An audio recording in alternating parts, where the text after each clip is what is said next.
Hey, what is up, Internet and Bellingham? Welcome to another episode of Gaming Academy. It is class, 37? Oh my goodness, we're almost to 50. We're almost there, and that's a great achievement. We're 37 more episodes than we were last time.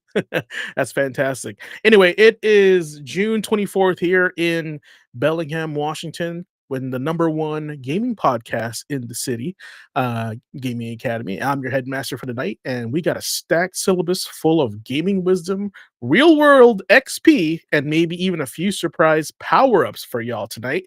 Joining me as always is the tactical mind behind the tech, Blazing Ace Nelson, and tonight we're keeping it sharp, brand new, and a deep dive into what we call Wendigo Blue. That's right, it's a two-player co-op tonight on the Gaming Academy with Blazing Ace Nelson.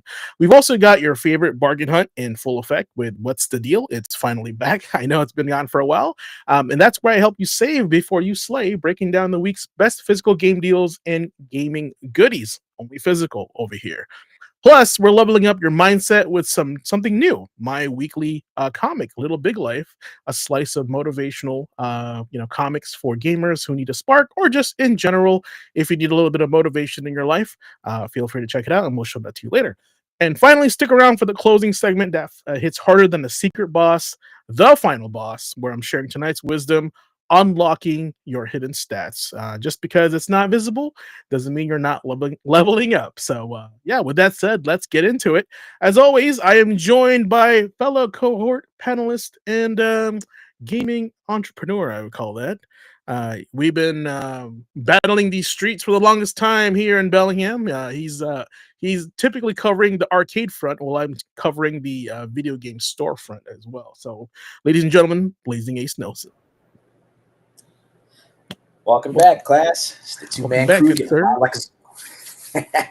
Yeah, we're here. We're double dragging it up. That's all we need. But I hope you all had yourselves a fantastic week leading up to this point. I know it's been pretty action-packed on my end, and I'm looking forward to sharing some of that action with all y'all on a new edition of the Tech this evening. This time, as mentioned a few moments ago, we're actually going to be taking a bit of a break from City of the Wolves, and we're moving over to my current beat-em-up obsession. So you're definitely going to want to check out some of the info I got for you, especially for folks that are actually planning on picking up this early access gem and stepping into the world of Wendigo Blue. You don't want to miss it. It's definitely on flavor since the last episode was the beat 'em up episode. So I'm glad that you sharing something new and something blue. There you go. I'm pretty excited. I saw pixel art, I saw beat 'em up, and before the show in the backstage, I said I saw stats, and I was super excited to see what you got. Pawn up for tonight. But with that said, let's shout out to Andre in chat. Welcome back, Andre. Sonoris in chat also. Good to see you guys as always. If you guys like the stream and the podcast, please share, like, subscribe, all that good stuff, because that's how we grow. Love word of mouth recommendation. So if you guys like the show and you have friends that are like, hey, check out these guys out. They're really funny. They're really cool. They're their podcast is relatively drama free, and they also do their own thing. So it's like we're like real. We're not like the 3-letter publication companies, So anything like that. Exactly. So we got always Danny says good evening. Good evening, always Danny. Good to have you back as always. But hey man, with that said, jam-packed episode as always. We got to slam this baby in 2 hours. Let's get into some This Week in Gaming History, shall we? Let's rock and roll. All right, here we go. This Week in Gaming History.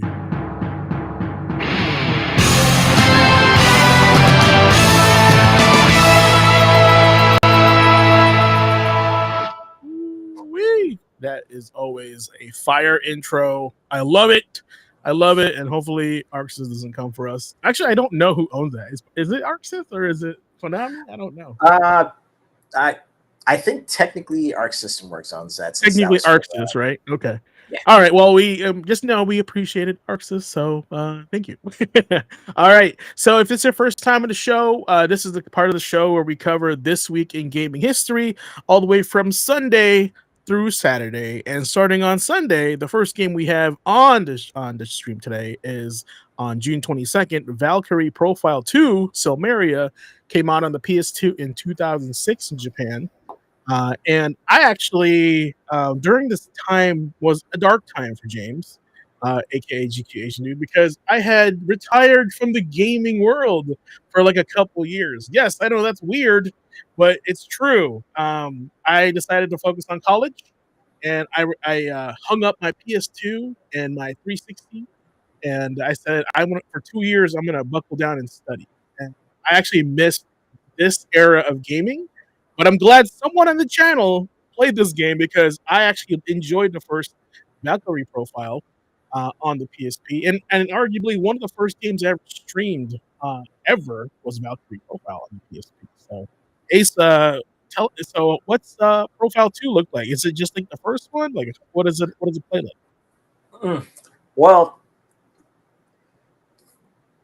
with Valkyrie Profile Silmeria, well, firstly, when I initially heard that game was coming out, this was also around the time where I was importing games for the PS2. So as soon as I heard about it, I'm like, you know what? I don't care if it's in Japanese. I'm gonna cop this bad boy and see what's going on. Nice. Valkyrie Profile Silmeria is definitely one of the earlier examples I can think of a game where the sequel took elements from the first game, built on them, refined them, and basically showed what was possible with that particular format, but on higher end, or at the very least, on more higher tech hardware. Yeah. So you still got your side scrolling stages. You've got your platforming puzzles utilizing the crystals that your human character Alicia can use. But then once you get into combat, once it's Valkyrie time, it switches to a 3D plane where you've got your terrain where you could actually move your team around, or even separate them into different units of from like four different from the four different characters that you can eventually get moving around the field themselves, to like groups of two, or maybe like a group of three, where one of them you can actually set them up to like flank the enemies. And then once you initiate attacks, it goes back to the traditional side view format where you can like press a button corresponding to each party member. Okay, I'm actually going to pull this up here because I actually haven't really seen it. This was also one of the first PS2 games where you could actually set it to 16:9 HD mode. Oh, really? Oh, thank you, Amazon. I'm glad it's sliding right in there. All right, there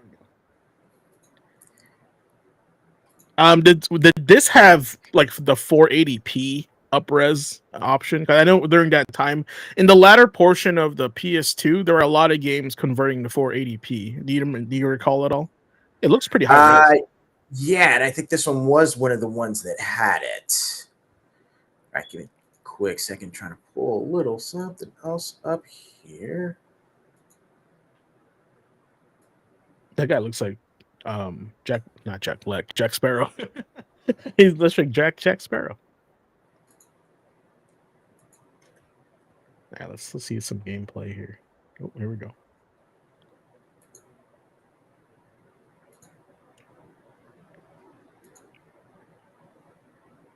Okay, so they went with 3D models instead of 2D pixels now. Yep, and honestly, like this game also came out, shortly after Star Ocean and Star Ocean 3's time. So, they were already, Square Enix was already going with, tech and design that worked. Just again, building on, iterating on what they had previously, but still, still really, really building on it too. Yeah, their art during this era, like Square was like cooking. It looked good for what they were doing. Like I said, like Final Fantasy 12 looked. I don't know what kind of warlock magic they did to make that game push the PS2 to its limits, but they did it. I was shocked at how good that game looked for a PS2 console. And keep in Yeah. mind, chat, PS2 was weaker than the Xbox, so it's like it's what you do with what you got versus like what hardware you have, and we this is proven time by time by very talented studios, right? So no, this is super cool. I like this here. All right, well, let me name off some other games that came out that day while we're watching this gameplay here. The Mega Man Anniversary Collection came out on the GameCube and PS2 in 2004. That was one I definitely saw on the shelf a lot at the game store. Monster Hunter Freedom Unite on the PSP in 2009 also came out. Transformers War for Cybertron, really cool game, by the way. Came out on everything. If you have a PS3, definitely pick this up. And I think they re-release this on PS4 also, like as a digital download. I wish. I double check because I feel like they did, and this is one of the greatest Transformers games you'll ever play. This is technically Not that. prequel to the No, cartoon. they didn't re-release it on the PS4 because the Transformers games were part of the lineup of Activision published, Activision published games that got delisted. Yeah, because they did it with that's why Deadpool got delisted, because the other one was like Blue Moon Studios or something. They're the same people that made it. Yeah, Sonic Origins on the PS4 in 2022 in Japan, and Final Fantasy 16 on the PS5 2023. It's only been 2 years since that game came out. Man, that's crazy. I was not expecting that. So that's pretty wild. All right.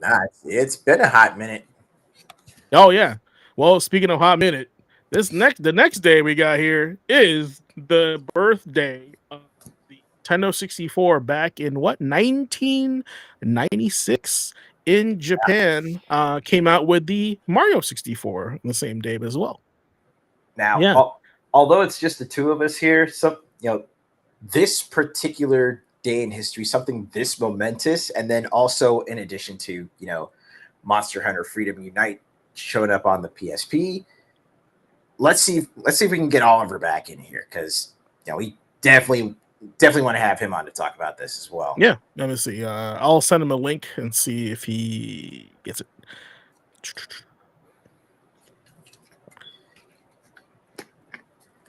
So yeah, I sent him over the link as well. Okay, looks like he's having issues jumping in the room according to chat there. Mm-hmm. Let me see if this one will. I'll send him in the Academy guest room, and let's see if that one works.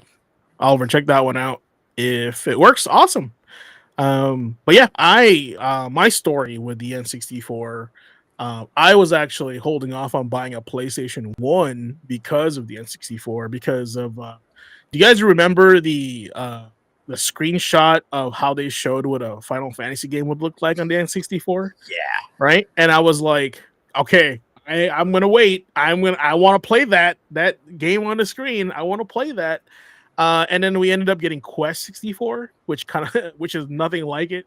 And we ended up losing Final Fantasy to Sony with Final Fantasy 7, which kind of happy that happened, because man, history would have been totally different if 7 ended up on the N64. I don't know how that would have worked out. Yeah, it is what it is. But I remember actively, I had the money in my hand. I was like, oh man, PlayStation's cool, but I'm a Nintendo boy. Like, I grew up in Nintendo, Super Nintendo. I was a Nintendo loyalist, right? And then it came out, and I was like, this is kind of okay. It's not great, like the graphics weren't impressive. But then, like, I think what really sold me on the PlayStation was kept putting out these FMVs, right? Full motion videos with like CGI and stuff. And I was like, man, this is so cool looking. Like, even graphics, cinematic graphics sold it for me. It wasn't even gameplay, right? Mm-hmm. And then I just kept reading that, like, oh, there's more data on a CD, like there is loading, but like you get more games on it. The games are cheaper, right? The games are like $30, $40. The N64 games were like $60, $70, $80. and I was like, okay, there's so many more pros in getting a PlayStation versus so I actually buckled down, and with the money that I had for the N64, I went to I can't remember where I went to. I think it was Software Etc. or something like that. And I had bought the PlayStation Basic, I had bought Street Fighter Alpha, um, and Vandal Hearts. I think that my last session we talked about Vandal Hearts was one of my first games.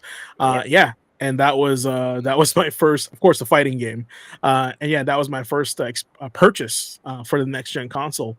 And then my buddy had an N64 at his house, and we just played Blitz at his house, pretty much. So, all right, I think he finally made it. Let's see. He's alive. Can you hear us, sir? So, has he finished delivering the groceries? Mic check, mic check. I don't think he can't hear us. But you are here and live. Oh, no audio. I heard something. How about you, Ace? Did you have a N64 story? Well, well, much like you, I actually had a couple of friends that had a Nintendo 64, so I didn't really purchase it directly myself. Yeah. And I think I have better memories of Quest 64, largely because, although I had seen, the screenshots of what they were trying to do for Final Fantasy on the Nintendo 64, like, that, Final Fantasy 6 but in 3D. Mm-hmm. I didn't really have much as far as like, connecting that to, since we didn't get Final Fantasy, we got that. So I saw Quest 64 as just this, nifty little novelty of the game, I suppose. But the games that really did it for me when, when I was over at my friend's place and, playing on their 64, the games that really did it for me were 007. Of course. And Killer Instinct Gold. Two great titles, 100%. Oliver, can you hear us? Do you have audio, sir? Not yet. He's still in Death Stranding purgatory.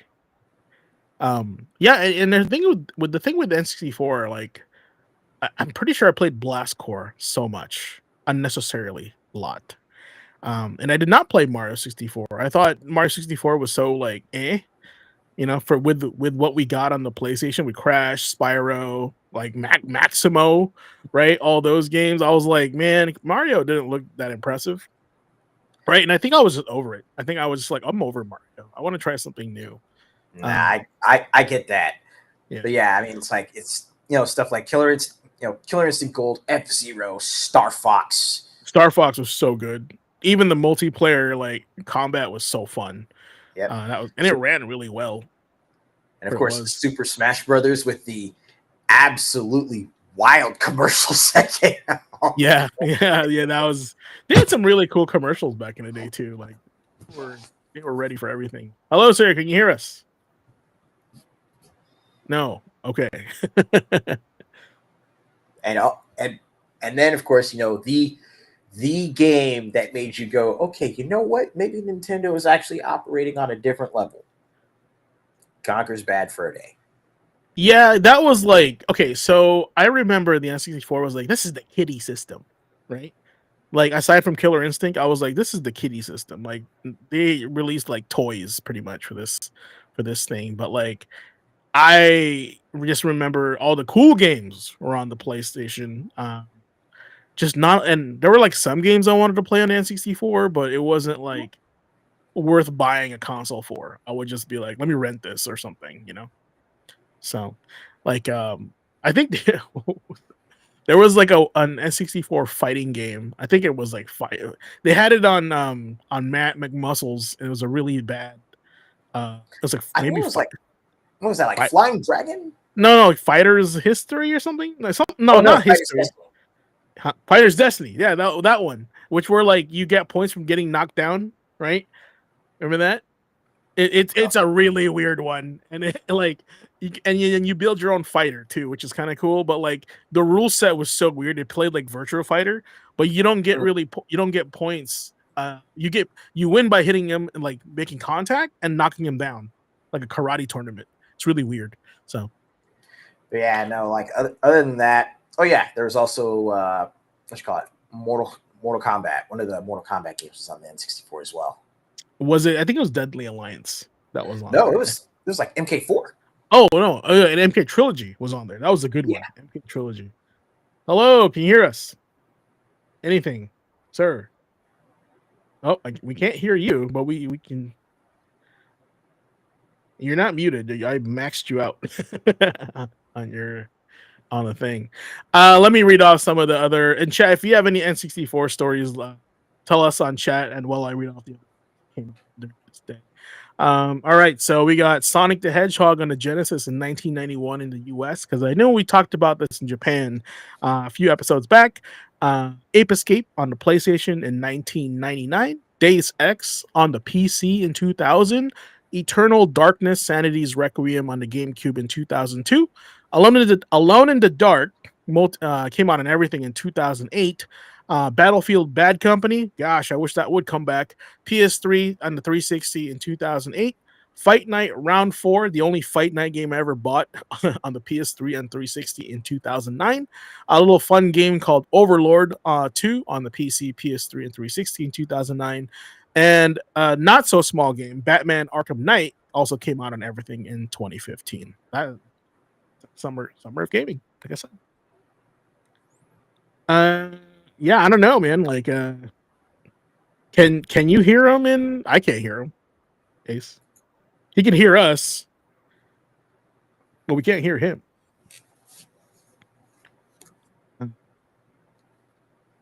That is weird. So, if Oliver's talking and the bar is going up on our screen over here, you know how like because it could be on our end, but like it's not going up at all, so it has to be his mic. Oliver, say something. Yeah, see, it's not even going up. There's no bar that's coming up on our end, so that means we're not even receiving a audio signal from him.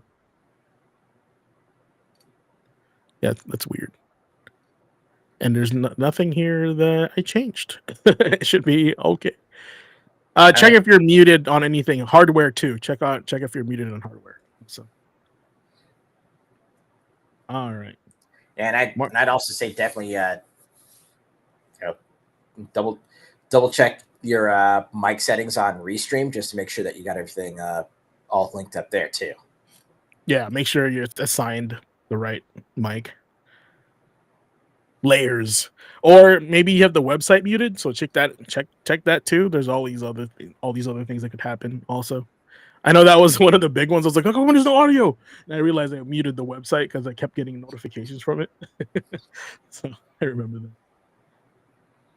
I want to hear Oliver's N64 story, but we're gonna move forward here. But we'll come back when he gets audio.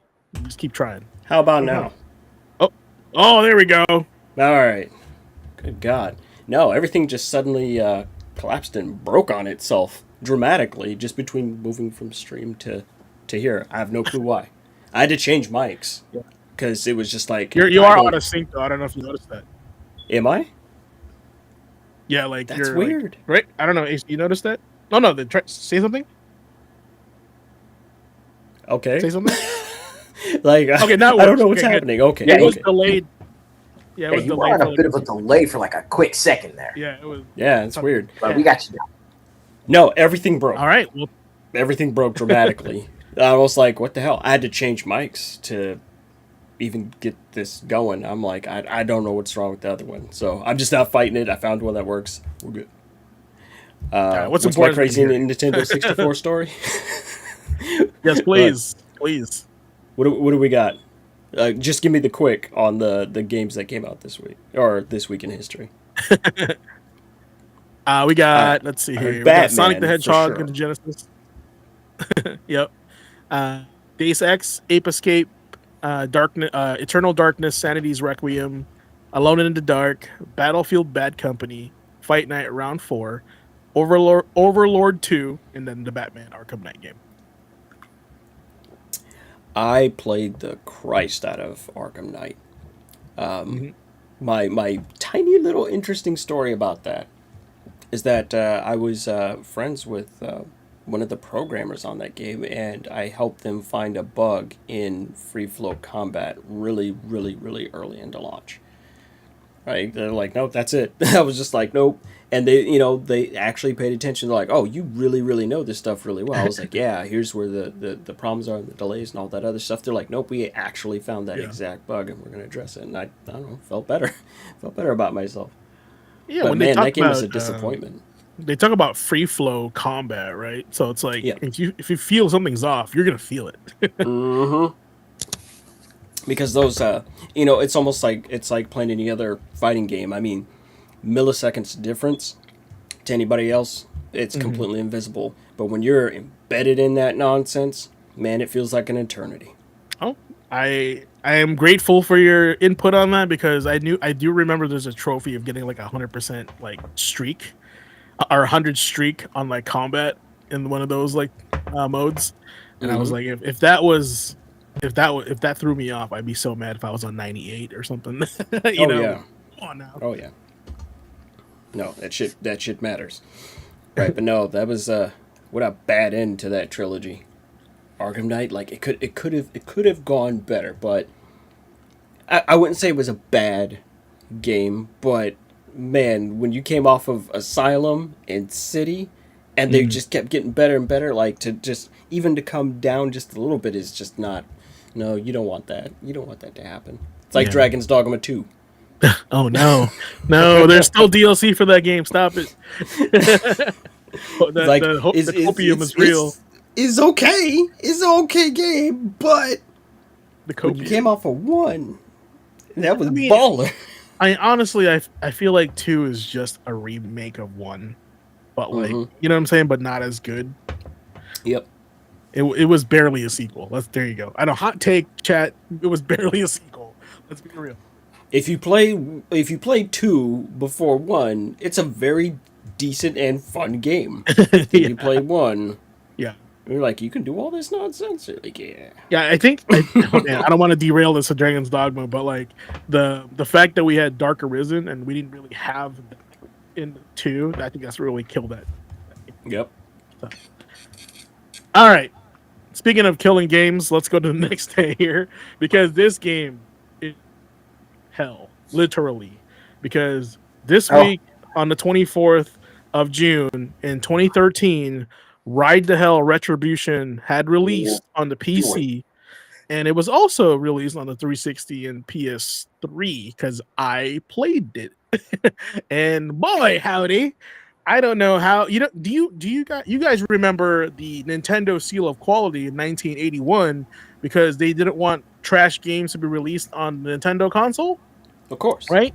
Well, these guys missed the memo, 100%. Matter of fact, they threw the memo away, burnt it, shredded it. And they were like, "We're going to release this in the state it's in." So, yes, if chat, if you have not played Ride to Hell Retribution, it is arguably one of the worst games of that generation. It's bad, and I will grab some gameplay footage of this thing. Hopefully, it's terrible. Have you guys heard about this game or played this game before? No, but this was a period in which several motorcycle road rash follow-ups had dropped, wasn't it? Like there's this, and then it wasn't Road Redemption, was it? But it was like another Uh, maybe Kickstarter game or something like that. Like no, there were like 2 or 3 it was like games in this Road. little Yeah, window. Road Redemption was one of them. Was it Road Rage? No, or is it different? I know Road Redemption. I remember seeing that box. Mm-hmm. This one, this one's rough. Oh God, I forget who it was that reviewed it, but I gotta see footage of this. there was nonsense. one YouTuber that I used to watch. That and that poor sap playing through this game. Here we go. They had a rough time of it. let's pull this up. So this game felt bad to play. It did not look good. And at the same time, it had like unnecessary sex scenes in it. and they were having sex with clothes on, and I was like, so which means it was unnecessary. So it was So they really were just weird. rubbing, like, No, they were like full motion, like sexual position, but they had clothes on. So it's like, did they like did they not have enough time, or they were just screw it, let's just make it funny? I don't know. It was we're that just gonna bad. hot coffee this one, huh? Yeah, it's exactly what it is. I was like, I thought the game was bugged because it was so bad. Like, he's supposed to have clothes on. Like, it was just so unnecessary. Insert. And I think you got like your health bar increased after that act, so they were trying to do like a God of War thing as well. You know, I Oh no, think there's that's what they were trying to QTEs. do. I have no idea what they're trying to do. Let's see if I can like find this. I don't want to show it. At the same time, I do want to show it. Terrible. So I it's don't even like, know what the fuck I'm looking at. so it reminded me of Full Throttle, right? But terrible. Full Throttle at least had a good story and good writing, but this was like just atrociously bad. It was like maybe 1.5A for what kind of title it is. I'm trying to find the specific scene. Oh, is that it? That looks like it. Looks This is bad. turbo rough looking. Oh, Like, here we go. Here we go. This is look at that Oh stupid. stiff no! ass hair. Look at this. Please don't let this channel get. No. It's if this is on YouTube, you can watch it here. Right? It's not because this was on the one of the first results. Look at that. I was True. like, what is this? Yeah, it's bad. It's bad. That's all I gotta say about that. It's not good. Chat, it's not good. So don't worry about this game, and then we'll move on. So This is the weirdest lap dance I've ever seen. it is not great. It is not. You know what? Cinerus said it. This looks very 2009. If you if you go back to 4 years prior, it all makes sense. Yeah. But discount Chris Christopherson there really bugged me. That hair. That's what I said too. I was like, we have Chris Christopherson at home. I remember that. I remember saying that. I was like, did they just get budget Chris Christopherson? Oh my god, that was just horrifying to look at. It was not great. No, it's still not great. Matter of fact, I'm looking at it right now. I'm like, this is not. It's just still not good. It's not even ironically good. It's not getting better. Yeah, it's not getting better. But anyway, other games that came out on the 24th: Persona 2, Innocent Sin, Advance Wars 2, Black Hole Rising, on a GBA in 2003. Mega Man Battle Network 3 on a GBA in 2003. Deadpool came out on the PC in 2013. Okay, actually, there's more. Samurai Showdown was re-released modern day console. Came out on basically on everything in 2020. Samurai Warriors 5 came out in 2021. Well, game called Scarlet Nexus also came out on everything in 2021 in Japan. Capcom Fighting Collection came out on everything in 2022. So apparently this is like multi-platform day. And Fire Emblem Warriors 3 Hopes came out on the Switch in 2022. So, you know, that saying came out on everything reminded me of those old like 80s, oh no, 90s like gaming apps. Like, you know, Genesis, Super Nintendo, Game Boy, it came out on everything. But yeah, Scarlet Nexus, Ace, I see a note on here. What you got for us? Oh man, to say that I have been singing the praises of this game whenever I had the chance would be an understatement. Like, Scarlet Nexus was one of those action RPGs that just it really feels like it was one of those that was criminally slept on, and it was, actually one of the early titles for the PS5 that I had actually wanted to get. Like, I saw the game when it was first announced, and I'm like, okay, that game looks really cool. But with Scarlet Nexus, you are basically playing as, one of two protagonists in a world, that's kind of like My Hero Academia, in that society and technology have basically been built around, people actually being born with some sort of psychic ability, with some sort of Esper ability. And, baseline human beings are, in a lot of cases, damn near treated like second-class citizens. Okay. But Reverse X-Men. yeah, but your the characters that you control, your team of characters are all psychic energy specialists, and your two lead characters, Yuito and Kasane, actually have the ability to basically take from their allies and utilize moves based on their psychic abilities as well. So Okay. just from a mechanical standpoint, I mean, just working with the telekinesis that you start off with on its own, you've got a lot of interesting options to work with. And like mechanically, the game is just incredibly rich. But then you go to the actual storytelling and you go to the writing and how it really, it really allows you to build up not just your connection to your characters, to your protagonists, but also to your teammates. You know, I hold it up as one of the more criminally underrated masterclasses of gaming storytelling. Okay. Does it have relationship charts and stuff like that too? Or no? Yeah, it's got relationship charts and mechanics where you can actually, build up your relationships with your teammates, and as you build those up, you start getting, additional abilities that you can use with them, like actually, being able to call them out for like advanced combo finishers, Mm. or again, normally your character starts with telekinesis, but like you just saw, they were actually able to borrow one of their teammates' hyperspeed for a few moments. Okay. It's cool. So would you say that this game is kind of like gameplay wise it's like Devil May Cry-ish? Like what do you think Yeah, it is? Because I actually haven't played this game yet, but I have it like ready to be played. So super interesting. Because at first I remember watching the trailer, I thought it was like, oh god, is it another like God Eater? But I mean, you played it and it's definitely not God Eater. yeah, it's a character action game. Character action game. Okay, yeah. Well, see, that's important. Yeah, because trailers don't like gameplay trailers. Even though we see gameplay, if you don't like put hands on the game, you actually don't know what kind of game it is until you really put your hands on it.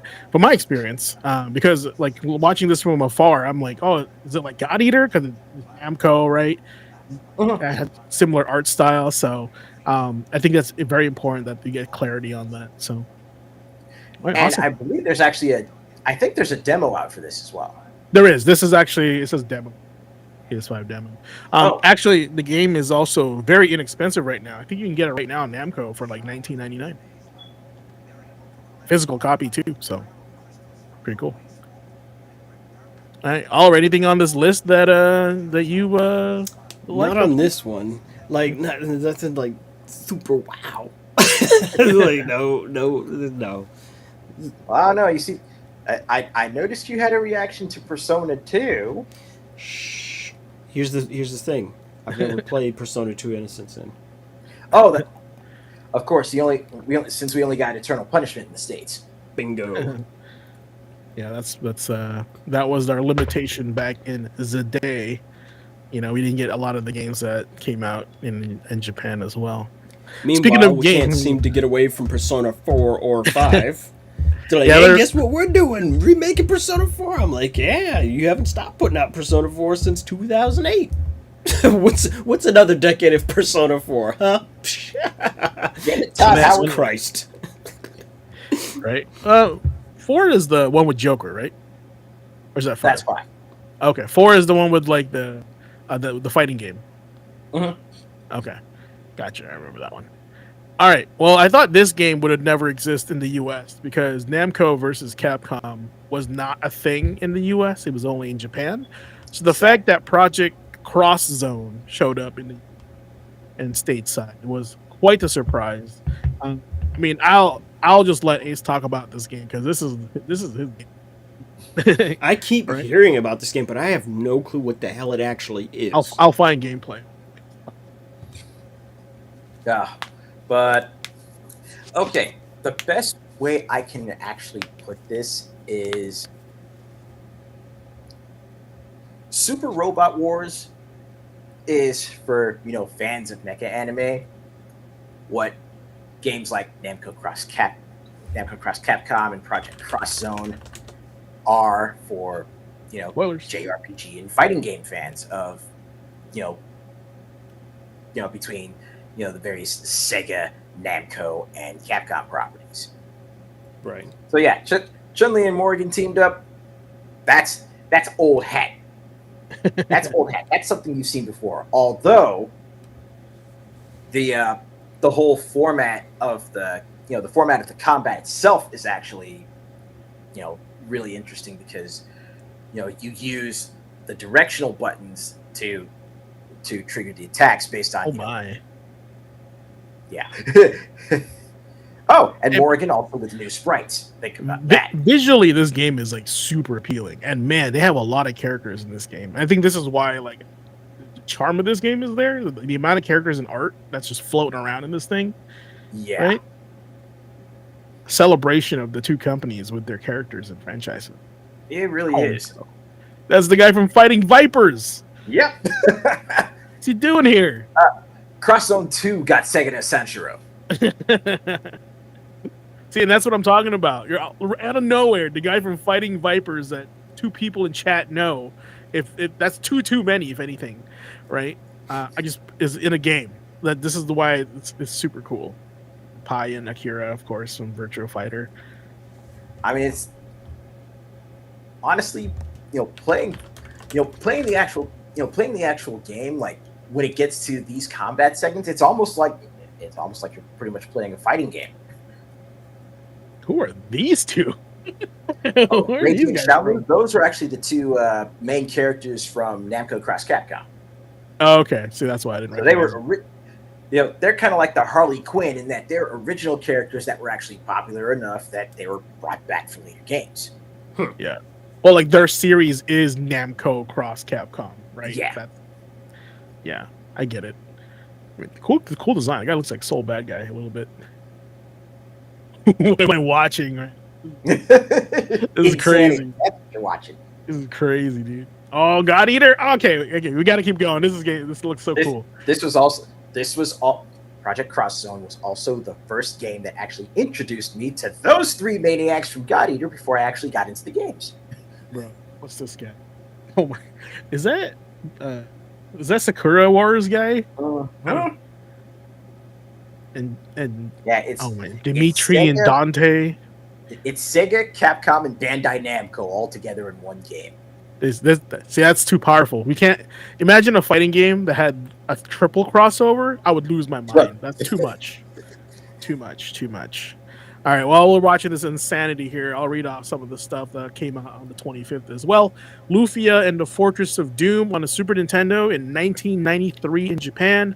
Ark the Lad, Twilight of the Spirits on the PS2 in 2000. Spec Ops The Line on PC in 2012. Really good third-person shooter. I recommend you guys check that one out. And Fire Emblem Fates on the 3DS in 2015 in Japan. The sequel to the Awakening, I believe. Not really a direct sequel. Yeah, look at this madness. There's a lot of numbers. If you like numbers, this is the game for you. And Valkyria Chronicles, what is happening here? Okay, that's insane, guys. It's almost like a fun game to figure out where these characters are from. So, but like the amount of sprite work that was done in this is actually what's impressive. So many sprites of every character from 3 series. The artist for this game must have been like working overtime, or the sprite artist at least. That's the guy from Shining Force Exa. What? That is a random ad in this Tekken team up. All right, that's wild. All right, and again, it only gets wilder in 2. It's just funny every time I say like, oh, this character and like from obscure game, they show up, and I'm like, what? That's crazy. Oliver, anything on that list that strike a brow? Nope, there's nothing. No? Literally nothing for me on that list. Yeah, there was really nothing that. A lot of. And 2012 was a year for me, man. Like there was a lot going on, but just but not this day. Yeah. Right, just not this time. Yeah, I recommend Spec Ops: The Line for those checking out third-person shooters. It was one of those games that had a really good narrative. You play like Call of Duty, man. but it's Call of Duty, man, with like almost like this like air of mystery and thriller. I know that's hard to believe for a Call of Duty game or ish game, like a third person military shooter game, but check it out. You'll see what I'm talking about. All right. Next day, 26th. All right, Shovel Knight came out on the 3DS, PC, and Wii U in 2014. Shovel Knight, I believe at the time when I was working at Reset, I think everyone at the store and clients, they were like, "This is the return of the retro. Like Shovel Knight is the way." Like everybody was like all about Shovel Knight, and it almost started like this mini cult of like retro is back, baby, and Shovel Knight is leading the charge. So I played it. Solid gameplay, feels like a retro, really tight knit retro game. Yeah, I don't know. Have you guys played Shovel Knight or have any input on it? It was one of the first. No, excuse me. It was the first serious game stream that I ever did on Twitch. Oh, nice. Right, and every couple of years I come back to it. I wanted to hate that shit so bad when it first came out, but it's brilliant. It is brilliant execution of that older style of game design. Like, you can clearly tell that not only did the guys that made it grew up with it, they fundamentally understood it. I could almost feel the Sunsoft hatred coming off of it. Like, oh, there it is. You were like, how hard could this be? You could tell. You can just look at it and you go, oh, you definitely played Mega Man coming up. Oh, you definitely played Blaster Master coming up. Right? You definitely played DuckTales. Like, oh, I'm having Scrooge McDuck flashbacks right now. Just thinking about it. That shit is horrifying. But they got it. They understood nailed the it. assignment. They understood the fucking assignment, man. It was just like, and honest to God, just looking at it, when they were like, yeah, we're actually gonna do like all this DLC, we're gonna have this entire treasure trove. I was like, y'all are full of shit, because nobody can commit past next Tuesday as far as game development goes these days. Oh, we got a whole plan, we got a battle pass, and then in 3 months that shit goes south. They followed the fuck through. It took them some time, but they sure did. They did every single one of those damn DLCs. I'm like, look at you. Right? And the fact that they're like, nope, if you buy the big old goofy one before the DLC had all dropped, they're like, nope, if you pay for it now, you're good until we get it done. And it took them like, God, how many fucking years was it? Like, what was it? The King Knight was the last DLC, wasn't it? Yeah, I believe so. But yeah, it took a hot just minute. a couple years ago. Like, it took them like 6 or 7 years or some nonsense like that. Like, it was like, whoa. Is that the one after Plague Knight? I know Plague Knight is one for real. Mm-hmm. There must have been another one after that. Because Plague Knight was fucking crazy. That shit was actually just Tony Hawk with with the bubonic plague. Yeah, he's doing a kick flip off, pop shove it off of leprosy. I'm like, what the fuck is this? Like, no, it was wild, but yeah, they really followed through, and every DLC was one so just expansive. It was so complete. I was like, this isn't DLC. These are just separate fucking games at this point. Yeah, right? It's not like played the same level with a different character. No, they had their own damn levels. They took it so retro. They took it so old school with it that the DLCs with each of the characters was just a full-blown expansion. In fact, I'm checking the dates on that stuff right now. So, so Plague of Shadows was September 17th of 2015. And then Spectre of Torment was April 25th of 2017. And then finally, King of Cards was December 10th of 2019. So yeah, they worked on that shit for some time. And I was like, oh, this can't be a thing. No, it's a masterwork. It's a masterwork game. It's brilliant. It's everything that you would hope to see of a mixture of new technology, old style design principles, and especially the it ain't broke, so we're not going to fix it Yeah. mentality. That style of game is not broken. There's nothing to fix here, right? So And they no, did they they just did great. optimized it to its most fun, most purest form, I guess. Mm-hmm.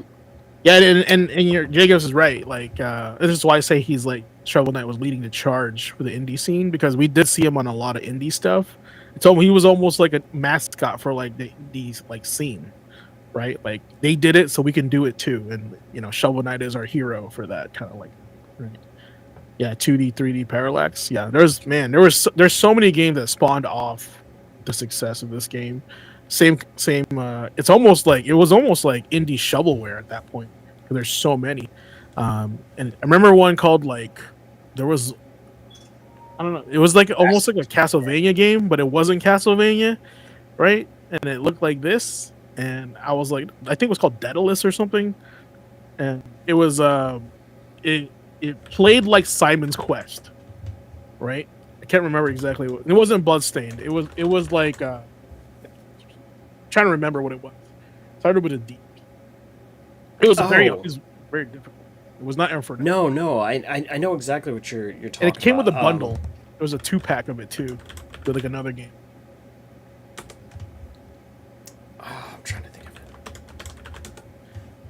it. Not sure if he had chainmail. No. It looked like he had like leather on for to start with, or he was a barbarian. And you got more abilities as you went, and then since you had more abilities, you can go back to the other stages and go to. No, maybe I'm mistaken. I thought you were thinking about Infernax. Yeah, Jagos was saying Infernix, but I don't think it was Infernix. I see with all these different indie developers, really like, taking inspiration from various games, or making games that feel like such massive callbacks, like like how this is like a massive callback to Mega Man. I would love to see freaking Demon's Crest return in some way, shape, or form. Yeah, 100%. That is like a game that they missed opportunity for Capcom, because I feel like the guys in the up top, they're like, one, who knows about Demon Crest, and two, are we gonna really make a 2D sprite? You know what I'm saying? Like they're gonna make it 3D, like what did it People with know Super about Ghost and Ghost, Firebrand thanks to Marvel 3. right? But it's all the guys in the suits, not the guys in the dev room. You know what I'm saying? Like they can make the call. That's the one unfortunate part is. Yeah, it's guys in the suits, not the ones in the trenches. Yeah, because they're the ones that go, okay, you're clear for that. Like we'll give you the money. And that's why we need an indie team to go, okay, y'all ain't bringing back Demon's Crest. We'll do something about that ourselves. Yeah, no, and that's why I appreciate the indie scene, and I honestly feel like games like developers and publishers like Capcom, they need to understand they need that part in their company, because they have IPs that they can make indie games with, and then that could, like I said this on chat before, on stream before, they can use the margins on that to fuel their other ventures, like the big projects, right? But then we still get like a small Demon Crest game somewhere or a Breath of Fire game, right? And make it decent. And it actually also shows us like an interest for like, oh man, all these people bought Demon's Crest. Maybe we should make a AAA Demon's Crest game, stuff like that. So, but to them, they're like all in or nothing. It makes me think. I mean, they did just do Ghosts and Goblins a few years ago, right? Mm-hmm. What was that? Resurrection, I think. Yeah. Resurrection. Or was it Ultimate Ghosts and Goblins? No, it was a remade one, new models and everything. It was still bad because the jumping is terrible. Yeah, it was rough. That game will beat you up. I mean, but that's the top tier hater. That's the final boss of video games that hate children. Has just been Ghosts and Goblins. You're like, yeah, I'm gonna be Arthur. Next thing you know, you're getting your shit blasted out nonstop. You walk 3 feet, and it's like getting hit by a car going 85 miles an hour. And your goofy butt gets up and decides to do it again, not realizing you're gonna keep getting run over.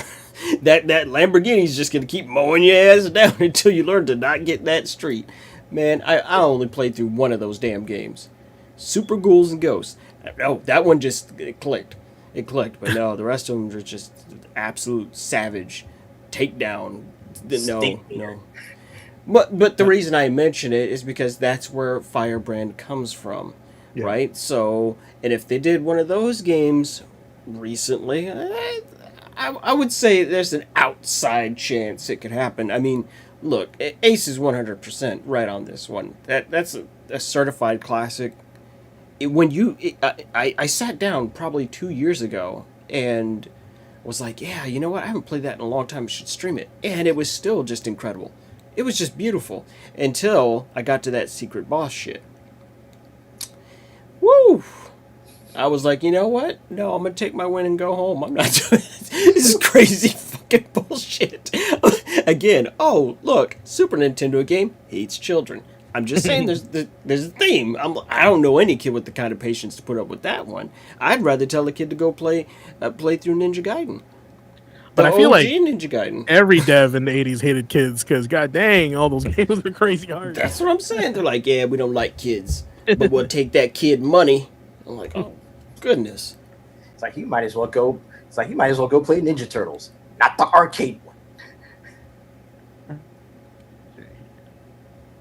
All right, let me list off the other games that came out on the 26th here because I'm like mentally obsessed with finding that game I'm talking about. Lunar, the Silver Star, also came out on the Sega CD in 1992 in Japan. Dynasty Tactics 2 on the PlayStation in 2003 in Japan. Beautiful Joe made its debut on the GameCube in 2003 in Japan. Grim Grimoire on the PS2 in 2007, another Vanillaware game y'all should check out. The first Overlord on the PC came out on the 360 in 2007 also. The Amazing Spider-Man came out on everything in 2012. Freedom Wars on the Vita in 2014 in Japan. And Dead Cells, another Metroidvania game. Roguelite, I think is more like it, on the Linux and Mac 2018. So, a lot of good stuff during that day. Now I forget, but I think I actually reviewed Amazing Spider-Man. But I remember having a fun time with that one because what you call it? It was the web rush mechanic. Yes. Like, that was one of, like, real talk, Amazing Spider-Man when it comes to traversal is easily in my top 3 Spider-Man games. I do remember playing that one too. It's like because I haven't played the PS4 5 version, the new one. By Insomniac. Is it Insomniac? Yeah, not the Insomniac one. This, when Amazing Spider-Man came out, that was still when it's Activision, right? Yeah, Activision and what you call it, Beanox. Yeah, and it was still good and from what I played, it felt good still. Like it wasn't like that quality that we're seeing now, but like it was still fun, you know. But Spider-Man had a lot of experience in the PlayStation era. Like they started PS1 all the way to 2 and 3. They had a lot of practice making Spider-Man. There were a lot of damn Spider-Man games Yep. covering those 3 years. No, they went bonkers. I think it's because it's a Sony IP, right? That's why they were like, put it on the PlayStation, put it on the 2, put it on the 3. Matter of fact, the PlayStation 3 had a Spider-Man font when it first came out. Y'all remember that? Yeah. Oh, all right. You brought up the Spider-Man font. Oh no. Oh jeez. 627. Tokiden on the PS Vita and the PSP came out in 2013 in Japan. If y'all don't know what Tokiden is, chat, it is the Japanese version of Mythological Demons, but it's a Monster Hunter game. Made by Koei Tecmo and I think W Force. They made a console version called Kiwami. And also Tokiden 2 came out on console as well. Super cool game. If you like the aesthetic of Japanese mythology and warriors, and Monster Hunter, this is like the game for you. I'll pull up some screens or a video here in a minute, but I'll name off some of the other games before I do that. Some other games that came out on the 27th, Mischief Makers on the N64 in 1997 in Japan. The first Gundam Breaker on the PS3 in 2013 in Japan. A roguelite called Rogue Legacy on the PC in 2013. Valkyria Revolution on the PS4 and Vita and Xbox One in 2017. So, any of those games or Tokiden, guy? I had Tokiden Kiwami for a while, and I had picked up 2 at some point, but I definitely need to get those games back because I had a lot of fun with my time on those. Yeah, I played a lot Tokiden of those. was definitely a game where I realized that someone could legitimately challenge Capcom on the monster hunting throne. And Tokiden was great conceptually, but Koei Tecmo pretty consistently has this problem of they just don't execute on the same level as Capcom. Even then, I remember with Tokiden coming out and then Soul Sacrifice coming out, and Ace has heard plenty from me about Soul Sacrifice over the Oh years. man, I'm But with you on that. they did a crossover with Tokiden, so you were fighting those demons in Soul Sacrifice and getting their parts and making spells out of that. I was like, this is brilliant stuff. Like, oh no, like they're so good at it. I mean, when you go from Tokiden to Tokiden 2 to Wild Hearts, you can see the actual progression path here, and I think they finally got their thing down with Wild Hearts. The problem is that nobody played Wild Hearts. Yeah. Just enough people played Wild Hearts to go, hey, that game was actually pretty alright. Was it perfect? Fuck no. Right? But it was definitely an idea, and it's an enjoyable one, and they, are able to go, we're doing something that Monster Hunter isn't doing. Right? We're letting you have more control over the game world and stuff like that. So I definitely want to see these guys keep trying with that. Keep trying with Tokiden. Keep trying with Wild Hearts. Like, as long as you're breaking even, keep attempting and polishing these ideas, because we definitely need more competition in that hunting space, right? I was gonna say that like Monster Hunter needs to be like threatened in a way, right? Because I don't know if maybe it's just me guys, but like the latest Wilds game is so lacking in content. I like forget about it all the time. Maybe it's a development thing, but I feel like there's just nothing there after a while. You're just like it's gone. So if I was a Hunter fan, what other Hunter game would I be playing right now? Like think about it. What about you guys? I want to know if you were bored in Monster Hunter Wilds, what would you be playing aside from Wilds for a hunting game? God Currently. Eater. God Eater. No, okay. Aside from everything else that's released recently, that's what I mean. Like they don't have competition right now. Right? So That's like true. I would say like Wild Hearts would be your best one. It's the most latest one, right? But is there one that I'm missing? Like, there's nothing else. Rise, but it's the same company, right? The next So closest thing that you could really tell anybody, like, okay, if you still want to get that fix, I mean, it's not going to have the same depth, but something different, something unique, enjoyable, I'm going to tell people to go play Freedom Wars. Right? I went Yep. bananas That's right. all over that shit. Came out recently. I championed the shit out of that. I was like, this shit was the greatest thing ever on Vita. And Yeah. people were like, oh, hey, you know what? He's right. This is pretty all right. I was like, I told you. Yep. No, it's good. It does one of these numbers. It's a chip, right? Like it's not a whole fucking bag of potato chips, but it's a little grab bag. Just like, hey, you're pretty good. Like, I'm telling you, man. Like Freedom Wars with the rope mechanic, like the chain mechanic. I thought like I was like Capcom, pay attention to this game. I don't know why this mechanic makes me so hyped. But like imagine like having like all your hunters chain down a monster and it's just wiggling its way out. Super cool. Right. Yeah, imagine being able to do something like that with the wire bugs in Rise, or That's what I'm saying, man. Or like a chain harpoon that's like another weapon or something to help like support, like a support class, a support weapon for Monster Hunter. like a mini Dragonator or something. Yeah, there you go. They already have it. It's called the Mini Dragonator. And yet, here we are. But it's just like you said with Wilds. It's like something is missing. Something's off, and we've had months to sit and think about it. I think that it really just comes down to the content was so underbalanced and so easy to challenge and tackle right out the gate that by the time you got to endgame, I mean, come on, we've all seen the fights go 5 minutes at most, and it's like, man, I'm used to a hunt going 20 minutes. Yeah. Yeah. And now they're scrambling to catch up. I'm not sure if you saw. I mean, I saw it mentioned on Twitter maybe a few days ago, but even stockholders in Capcom are going, "What are you guys going to do to fix this problem?" I'm like, "Oh Mhm. shit!" Like everyone notices that this is not working, and basically they were just like, "Well, we're gonna continue to do title updates," and I'm like, "Well, yeah, that's what they do. I mean, how else are they supposed to fix it?" But it's enough that it's become a major concern because it's so out of character for these guys. And now you got homie sitting there looking at Monster Hunter Rise like Thanos, be like, perhaps I was too hard on you. Seriously.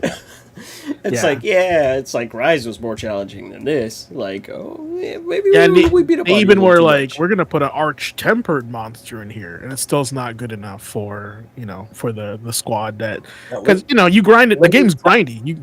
You know. and a limited time arc tempered monster at that. Yeah, it's They like didn't do that in World. they're giving us like demo level like challenges. Like here's your trash gear, and you only have 20 minutes to kill this thing that's like super high level, right? It's like no one's gonna underpower their character on purpose to create a challenge. No, you have to bring the challenge to the players, so they want to get their best gear, bring their best self, and beat the challenge, right?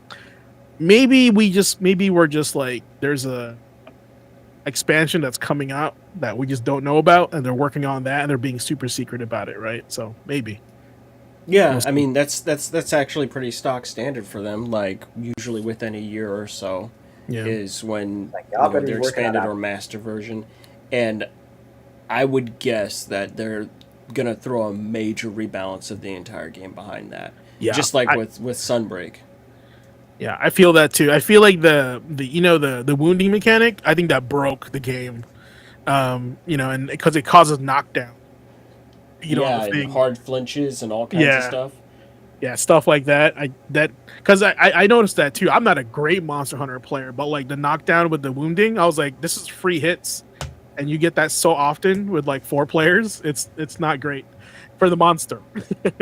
In fact, that's specifically a thing that they had to address with Yeah, these art tempered monsters. Going, oh hey, we're turning down how often they get wounded yeah, by a huge degree. Like I think we did art tempered Ray Dow a couple of times, and we literally barely wounded that guy, and we were like good. pounding on his skull. And it's like that's how poorly you guys did this stuff.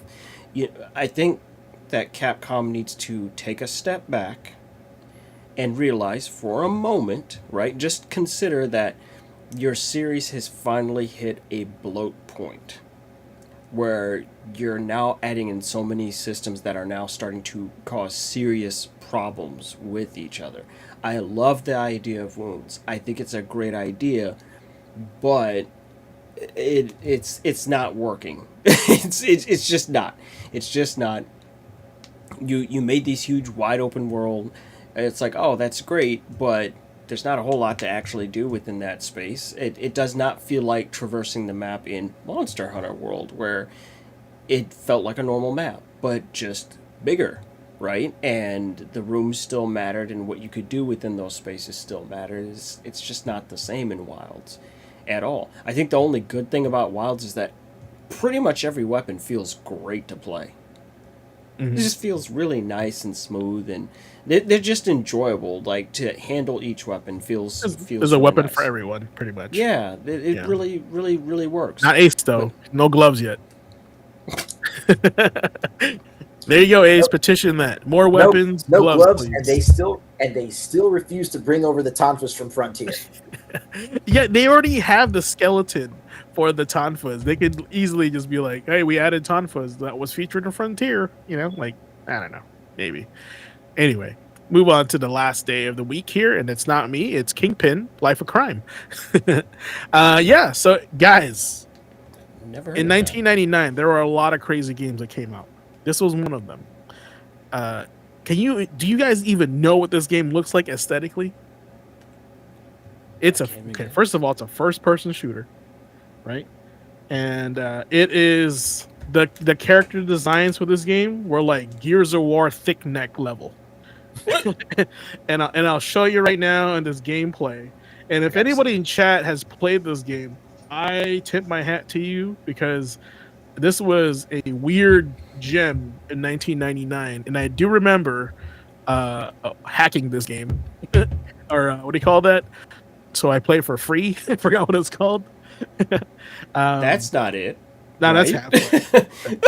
Because I was gonna shit myself. Like, There you go. yo, what a bait and switch of I was a about to box say, like, art. what the? Like, god damn, what the hell Look is at this? look at the character design. Yeah, they were thick neck dudes, man. I'm telling you, it was so grungy and like it. What is this? It was Then an suddenly, Marcellus interesting. Wallace. It was an interesting. I think this is like, oh, it's a review. Yeah, it was just like Half-Life with like streets of New York, right? But the art direction was really, really interesting. As a lot, it was very violent, very bloody, and there was like a slight like story and like selection of prompts you can choose to like respond to the people. So there's a little bit of like RPG Mass Effect thing going on, but not enough to be like a different game. It was still a first person shooter. I think they were just going for like, how much 1999 can we make this game, right? Evidently. Yeah, it was kind of like semi open world too.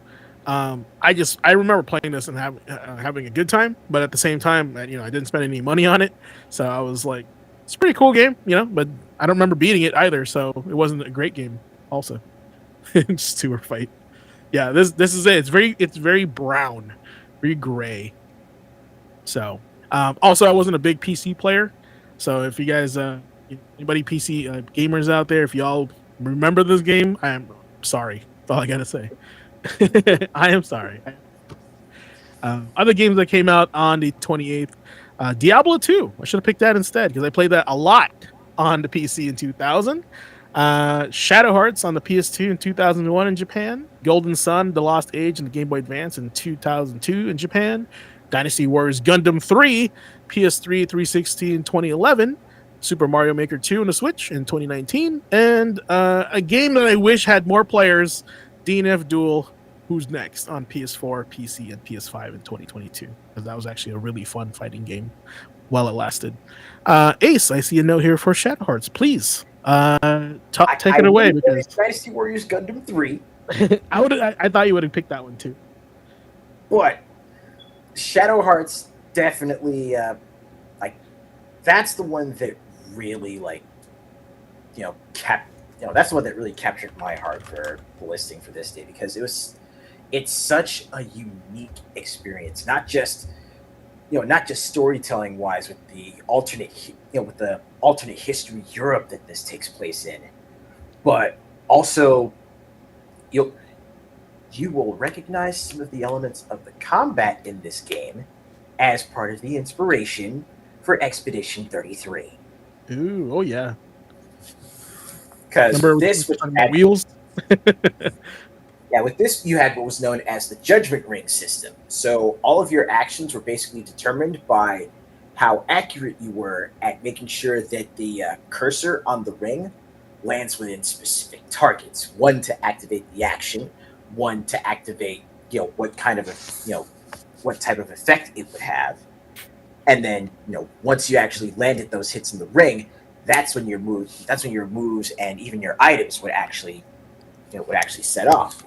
It's definitely one of those games where you're not quite sure what's going on with the combat at first because it's like, okay, it's not just like a command. There's this extra active element to it. But as you play through the game, you start getting better at landing. Not just landing the cursor, and you get better at working with your accuracy with using the Judgment Ring, but also it makes combat more interactive, frankly. Yeah, that's super cool. Oh man, I gotta tell you right now, if you have a perspective issue, that ring is a problem. I am like, where is the line at? I can't tell. It'll start being a problem, but there are also different special items and abilities that you can get over the course of the game, which actually helps you expand the target areas and even Okay.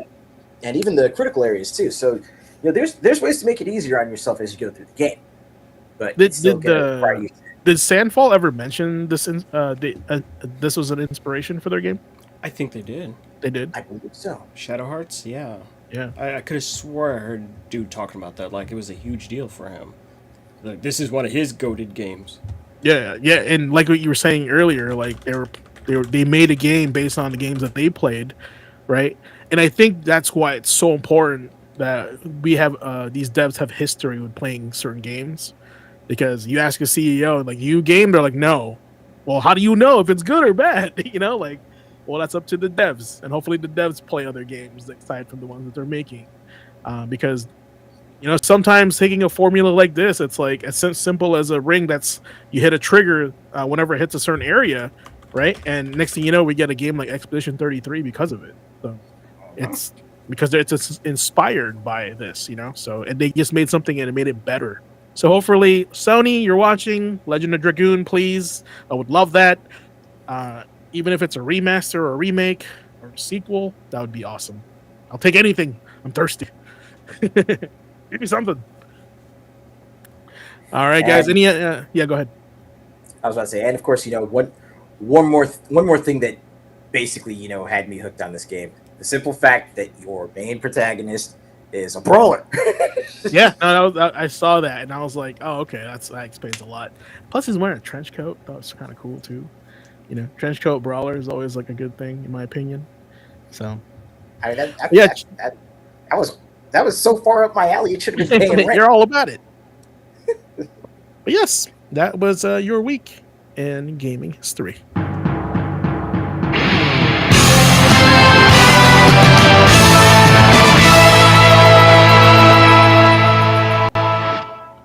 All right, y'all. So it's been a hot minute since we got a little bit of the tech here with the Blazing Ace Nelson. And he's he's bringing back the tech with some new tech from a game called Wendigo Blue. But I'll let him take the lead on this one as he shows us the ropes on this brand new beat 'em up. Absolutely, I would be more than happy to. Now, considering that a while back I was doing character breakdowns for City of the Wolves, and today we got our first DLC character with Andy. That would have been my pick for this week. But Wendigo Blue pretty much kind of took over everything. And the thing is, as I was streaming other games, there were a couple of folks in the chat that were actually talking about it. Blue was like one of the first people that I heard about this game from, and I'm like, Wendigo Blue, what's that? And he was mentioning Nice. a beat 'em up with roguelike elements, and it's like, I'm gonna have to keep an eye on that one. And then Din the Abari, who actually was also one of the who was actually part of the team that even though he's got small credits, he was part of the team that worked on Streets of Rage 4. He showed off one of the combo trials in this game, and he said two words that hooked me: chain grabs. Throw combos are always good. Right? Clark is one of my favorite KOF characters. And I was sitting there like, wait a minute, chain grabs? Show me. Kung Fu? Show me. Right? And now I'm about to show y'all. Now, to cover the basics for Wendigo Blue, your 4 characters, or 5 once you unlock the newest one, but your characters are a part of a team, part of a Vanguard expeditionary force that actually seeks out the different gods from alternate dimensions that are actually trying to invade your world. And probably the coldest thing that I have seen in recent memory in a video game was part of this game's intro, just kind of describing the world, talking about how, different gods from different worlds have always have been trying to breach the barrier, come through and take over our world, trying to take things from us. But one thing they don't know is that our world is where gods come to die. And your team is what's responsible for that. All your fault.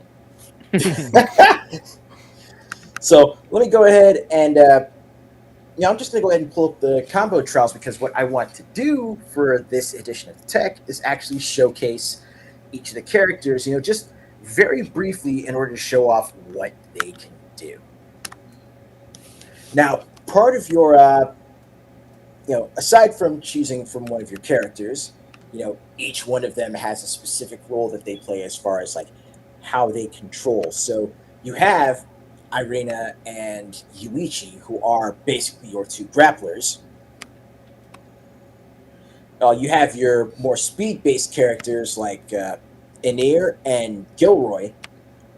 Be careful when choosing her. She is very squishy. Like she cannot take much of a hit at the start of the game, but what she has as part of her kit compensates for that. And then there's, of course, Blue, who is your all-rounder. And actually, you know what? I will go ahead and start with Blue. So again, this is just to give you a general overview. Art's so cool, right? This is going to give you a general overview of how you're going to be going about the game. So this is going to play like your classic, belt scrolling, left to right beat 'em up. Right. You've got your standard movement from walking, running. Now, double tapping left or right is going to have you run. Double tapping up or down will give you your side steps, and those are going to come in handy when you're dealing with certain enemies that actually have attacks that'll come at you in a line, and there's going to be call outs for that. There's not enough beat 'em ups that have that. I always like that when that shows up. Now, for your for your actual offense, for your combat, you've got two different types of attacks. Now, you've got your regular attacks, and every character that you've got has them. So you've got unarmed, pure brawling melee attacks, which can be modified with the directional buttons, so you can do stuff like slides, or say, if you do like down up in one of the attacks, you have your launchers, like Alien versus Predator. But then you also have weapon attacks, because each character has a specific signature weapon. So with Blue, you've of course got, you've got her axe, and just as with the regular attacks, you can modify them based on whether or not you're in the air or using the directional buttons. In order to do magic with those attacks, you'll be charging up the meter that you see in the upper left underneath their health. So once you've got a mana gauge ready to go, if you do any of their weapon attacks and you hold the button down as you do so, that triggers their elemental specialty. For Blue, it's ice. And enough ice procs will actually freeze your opponents in place, which can eventually allow you to shatter them for major damage.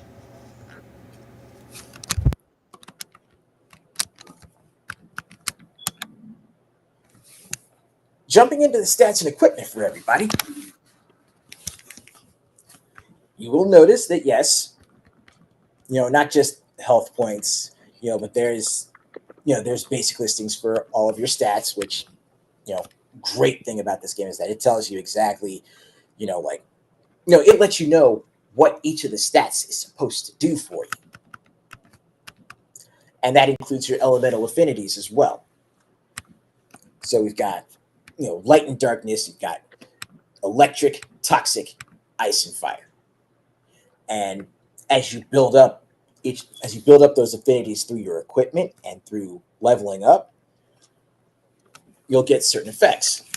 So, since Blue is pretty much the ice character, not only will she be taking reduced damage from ice, but she'll also have an increase to ice based elements that she can cast using the soul orbs, which is part of your equipment. So aside from your weapons, your characters can equip bracers on their left and their right. Same with rings. And then, of course, you have your amulet and your soul orb. I'll jump into what each of the equipment does in a moment. But let's deal with a couple other things, because aside from signature weapons and elements, each character also has a unique ability. That's a unique character ability. Blue, the title character of the game, is the Wendigo. As she lands kills, she goes into she can go into a berserker rampage mode where she does even more damage, and also, as per her namesake, she actually absorbs the souls of enemies that she kills in order to get her buffs in that rampage mode. So while she is the all-arounder, she's built largely for offense. While we're still on the topic of the basic controls, though, let me go over a couple more things for you. Of course, you can't have a good side-scrolling beat 'em up without being able to jump. Now,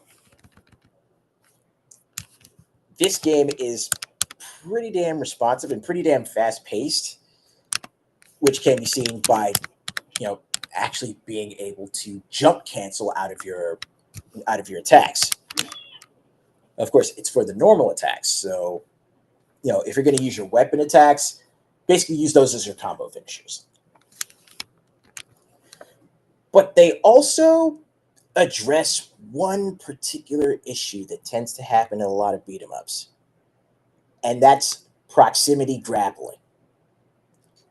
You'll notice how more often than not in beat 'em ups, when you just walk up on an enemy, once your character collides with them, they go into a grab automatically, right? But it Yep. can tend to mess up your movement when you're trying to reposition. They fix that by making it so that you can only grapple if you run up to an opponent. Interesting. Is running a double tap or a button? Both, actually. Running is double tap and hold, and it's also dedicated to a button. Okay. So let's say if you're doing certain combos where you need to actually incorporate dash attacks, like that, then you can just hold forward while you're doing your thing. And you can either use that for grab canceling, or going into your dash attacks after a certain number of hits.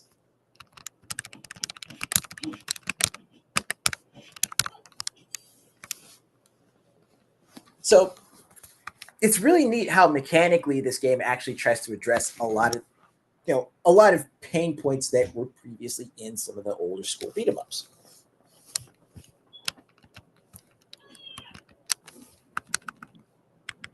How many So moves are per character typically? Are you getting to that? moves per character? Yeah. I'm glad you asked. So yeah, you can pause and go to a command list. So you've got the different moves. Most characters have roughly 9 or 10 specific moves that you can do either with their weapons. Like I said, if you use down or up or dash and then use their weapons, you've got different moves for that, and the same thing for different command normals or command attacks.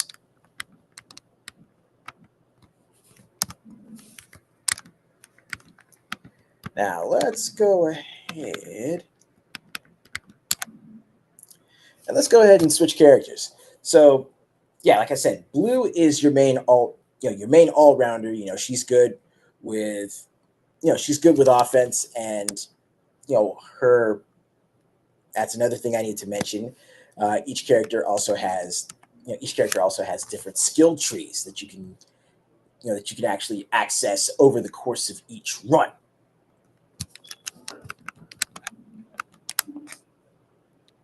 I think roguelite is an integral piece to making beat 'em ups more interesting in the future. It doesn't have to be completely roguelite, but a mode that's roguelite, I think it'd make the beat 'em up more interesting.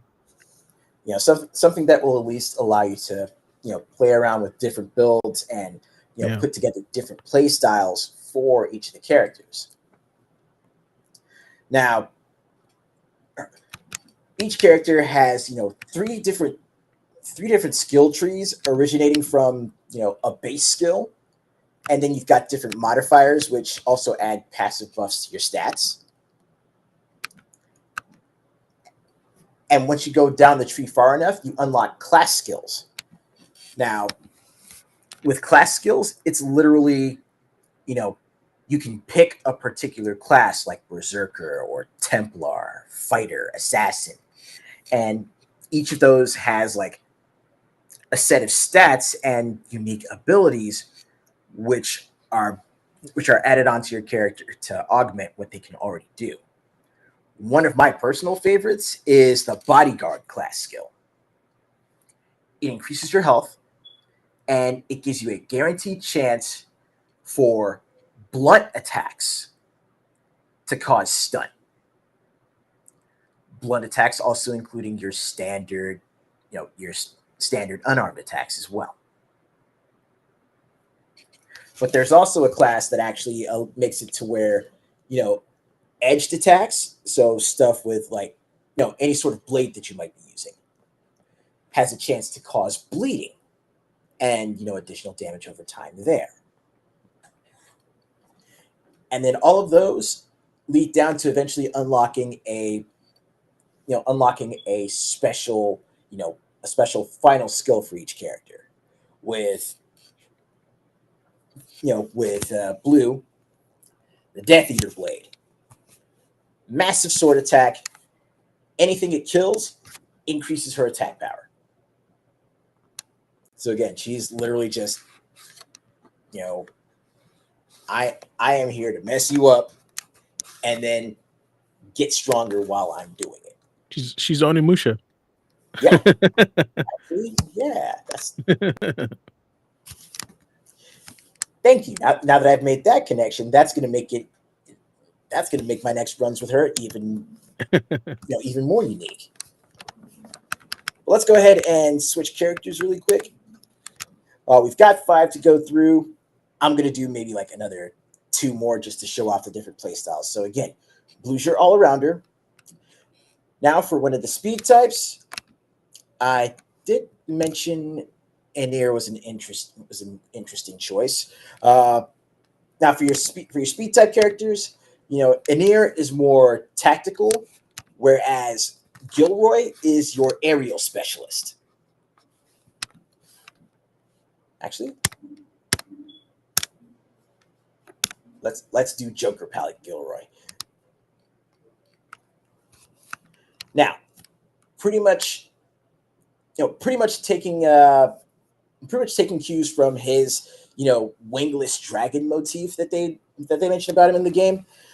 Firstly, Gilroy is a toxic element character, and he's the only one, because him being a speed type, he's the only one that actually has multiple attacks for his weapon. But he also has the longest standard combo string of the cast so far. I'll always enjoy a character that always has his arms folded when he walks. Now, setting him up for his mid-air shenanigans all starts off of that uppercut right there. Dang it, don't grab him.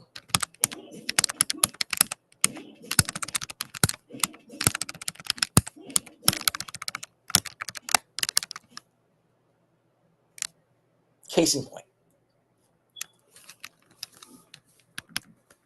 Now, Gilroy's playstyle, again, it's all about focusing on his speed and getting him in the air. So while he's dishing out damage over time with his toxic abilities, you go into his skills, and one of his base skills, Wingless Dragon, that gives you a second air jump to keep you in the air even longer.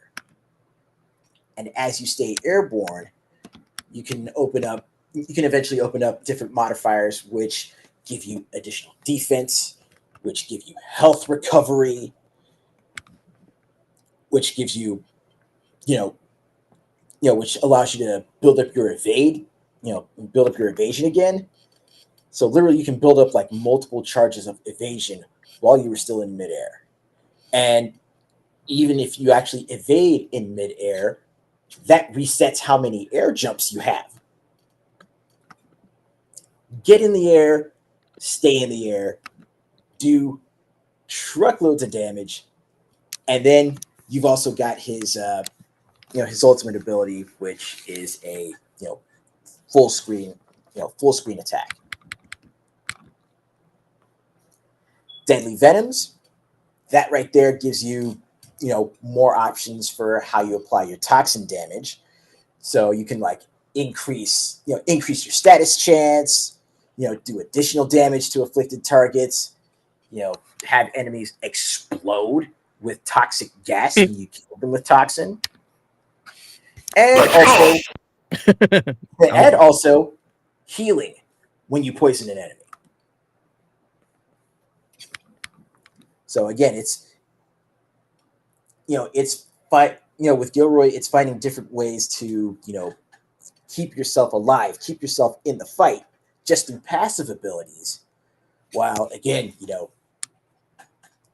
casting poison, staying in midair. Like, there's a part in the game when, the quartermaster for the expeditionary force is actually talking to Gilroy about, his reputation preceding him as, being the son of a dragon who was born literally without wings. And he says, you don't need wings. It's like, you don't need wings to fly and dominate the sky. All you have to do is just make sure that anything flying in your presence gets struck down. No one's flying. But what if I can't reach him? Jump. Sounds like my PE coach. Right? It's like all that literally right there wrapped up in his gameplay style.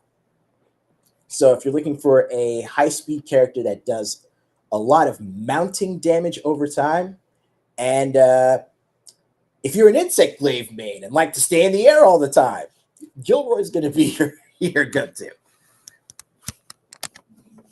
Gilroy is the air master of this game.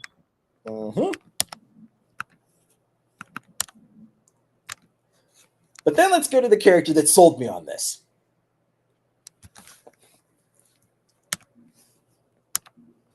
Now, Irena is an interesting character in that, yes, she is something of a grappler, but her main,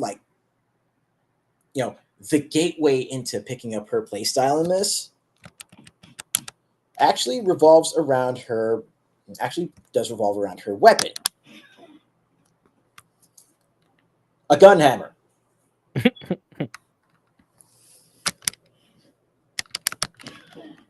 So she's from Bloodborne. I got it.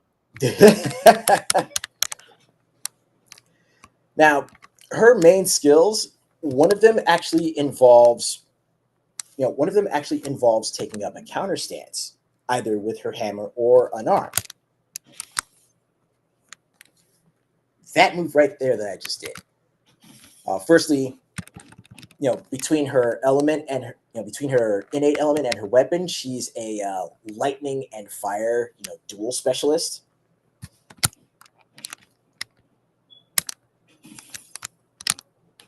And with enough of a buildup, you can actually cause paralysis and shock in in any enemies that you hit. But like I said, her combo trials, especially the later ones, involve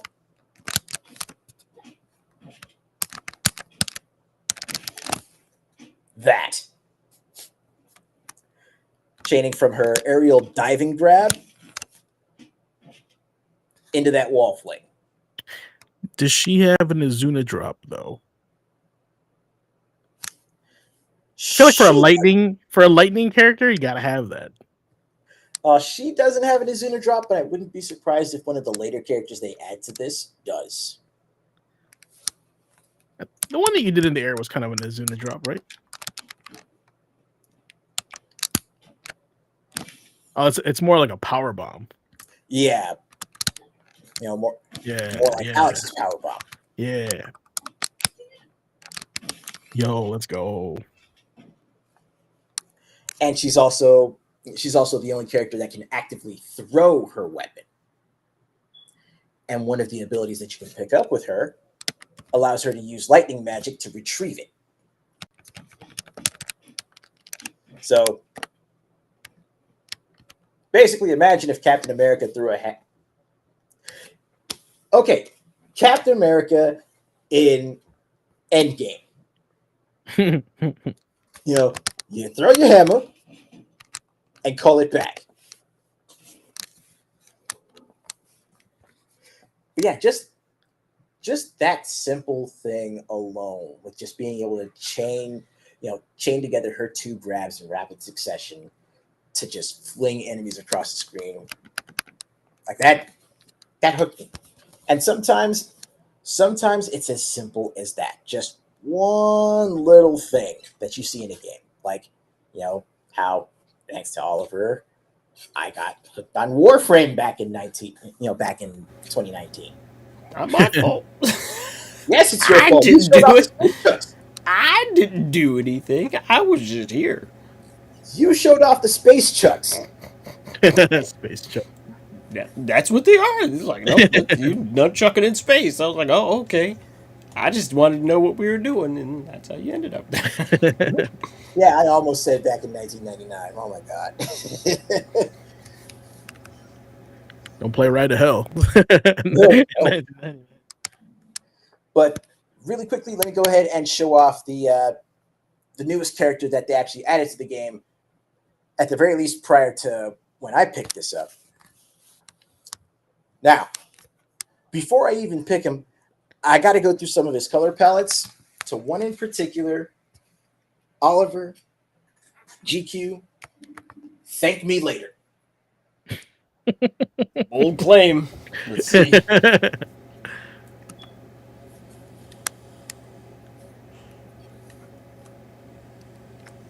Now, as I've mentioned it to some of the others that have been watching me play this, Yuichi is a grappler bard.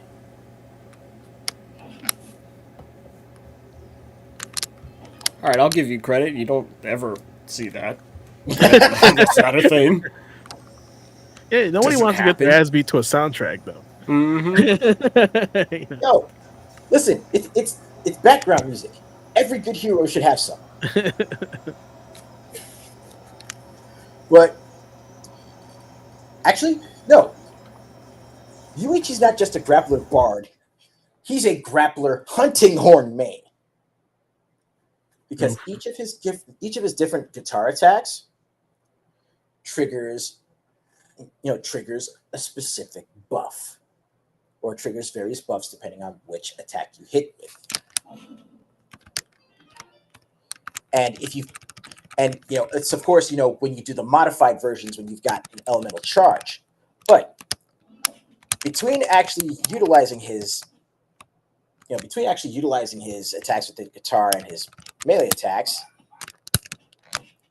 you've got different command moves, like different shoulder tackles and such, which can lead to that.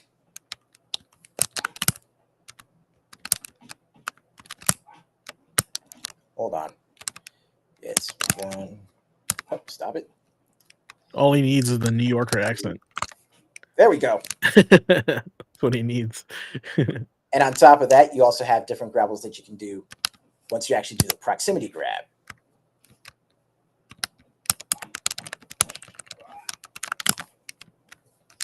I wonder if it's very similar, but it's not exactly the same. Is this the same artist as the guys that did Double Dragon Guided? It's pretty close. It's close, but it's not the same artists. Yeah. Okay.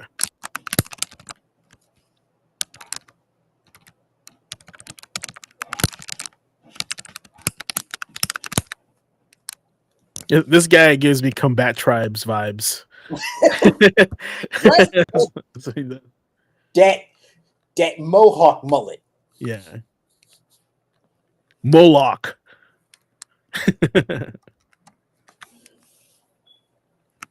Man savagely beats his wood. Not wrong. Not wrong. But that right there is, all the different characters that you have. Again, even within each of those play styles, if you go with, various, if you go with the different equipment loadouts, you will get some really interesting runs with each character. And, each run is, an invasion where, a god from another world is trying to, fight their way through. And what makes it interesting is that the influence of those gods is constantly building over the course of your run. So literally, with each frame that passes, you'll see this meter ticking up, and every 5,000 points it gets, the enemies that you're facing off against actually get different buffs applied to them. So increases to their health, increases to their attack power, their speed, immunity to different elements. So it's almost like a race against the clock. It's like a world state in Demon Souls. Kind of cool. Yeah. But we've got, I want to try and make sure that we've got plenty of time for our other segments, because we got some good ones planned for you. So we will go ahead and end that here with Wendigo Blue 101. There you go. This game is currently on early access. It's only $10 on Steam. So if you want to pick it up, maybe get in a couple of runs. Hopefully they eventually add online co-op. But this one comes highly recommended.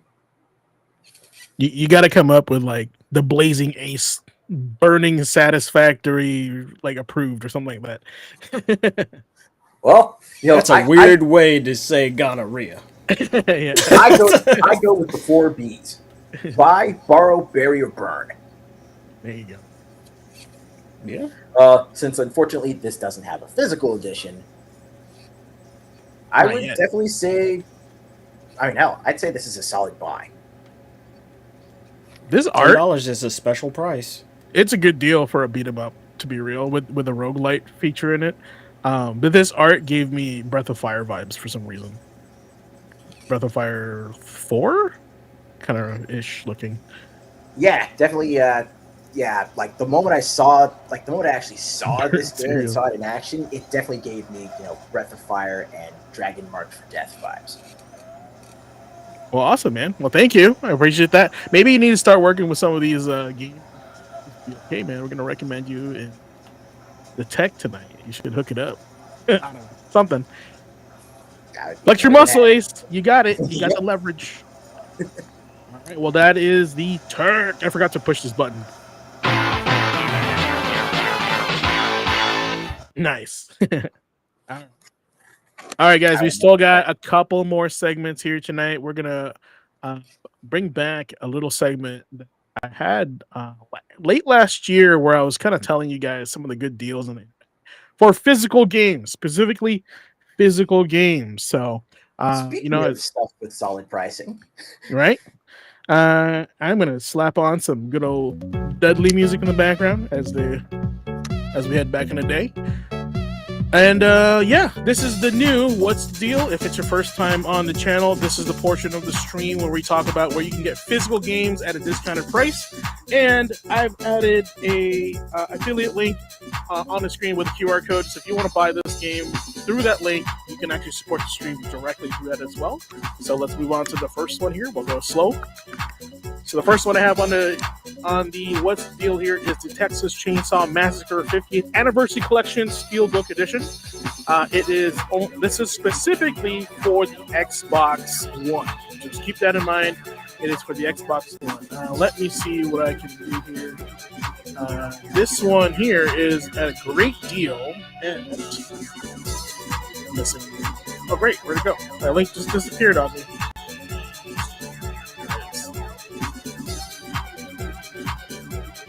All right. This one specifically, I think, was at $32 and 99 cents. So just double check. Sorry that. Hate like clicking on something and it disappearing at the same time. So wait, that steelbook comes with the game, the movie, and a set of trading cards? Set of trading cards. All of this for that price. And I think originally this was around $50. So That's he did still basically 50%. incredibly rad. Pretty cool. So keep that in mind. Just use that QR code that will take you directly to the link. Purchase it right there. I don't know why. There's just something about collector's editions that come with like trading cards that just. I mean, it's like when we get manuals as a kid, right? I thought those were super cool to have. So I'm glad they're kind of coming back. But we do have more here to share with you. The next one is going to be. Let's see if this works or not. Oh yeah, it's kind of working. There it is. Like a Dragon Ishin is our next one here. Just pull up the QR code for you. Oh wow, it's really freaking out. Okay, all good. This one is 50% off. Instead of the usual $59.99, it's $29. So if you haven't played these, you're added into your collection. 50% off. It's good to have. And all this is on Amazon. If you have a Prime account, it's even cheaper. But if not, we're only noting the ones that are physical. Get them added to your collection. So I know Nick is not here. I want to kind of honor him with the Dragon. All right, so next one here, let's do. What we got?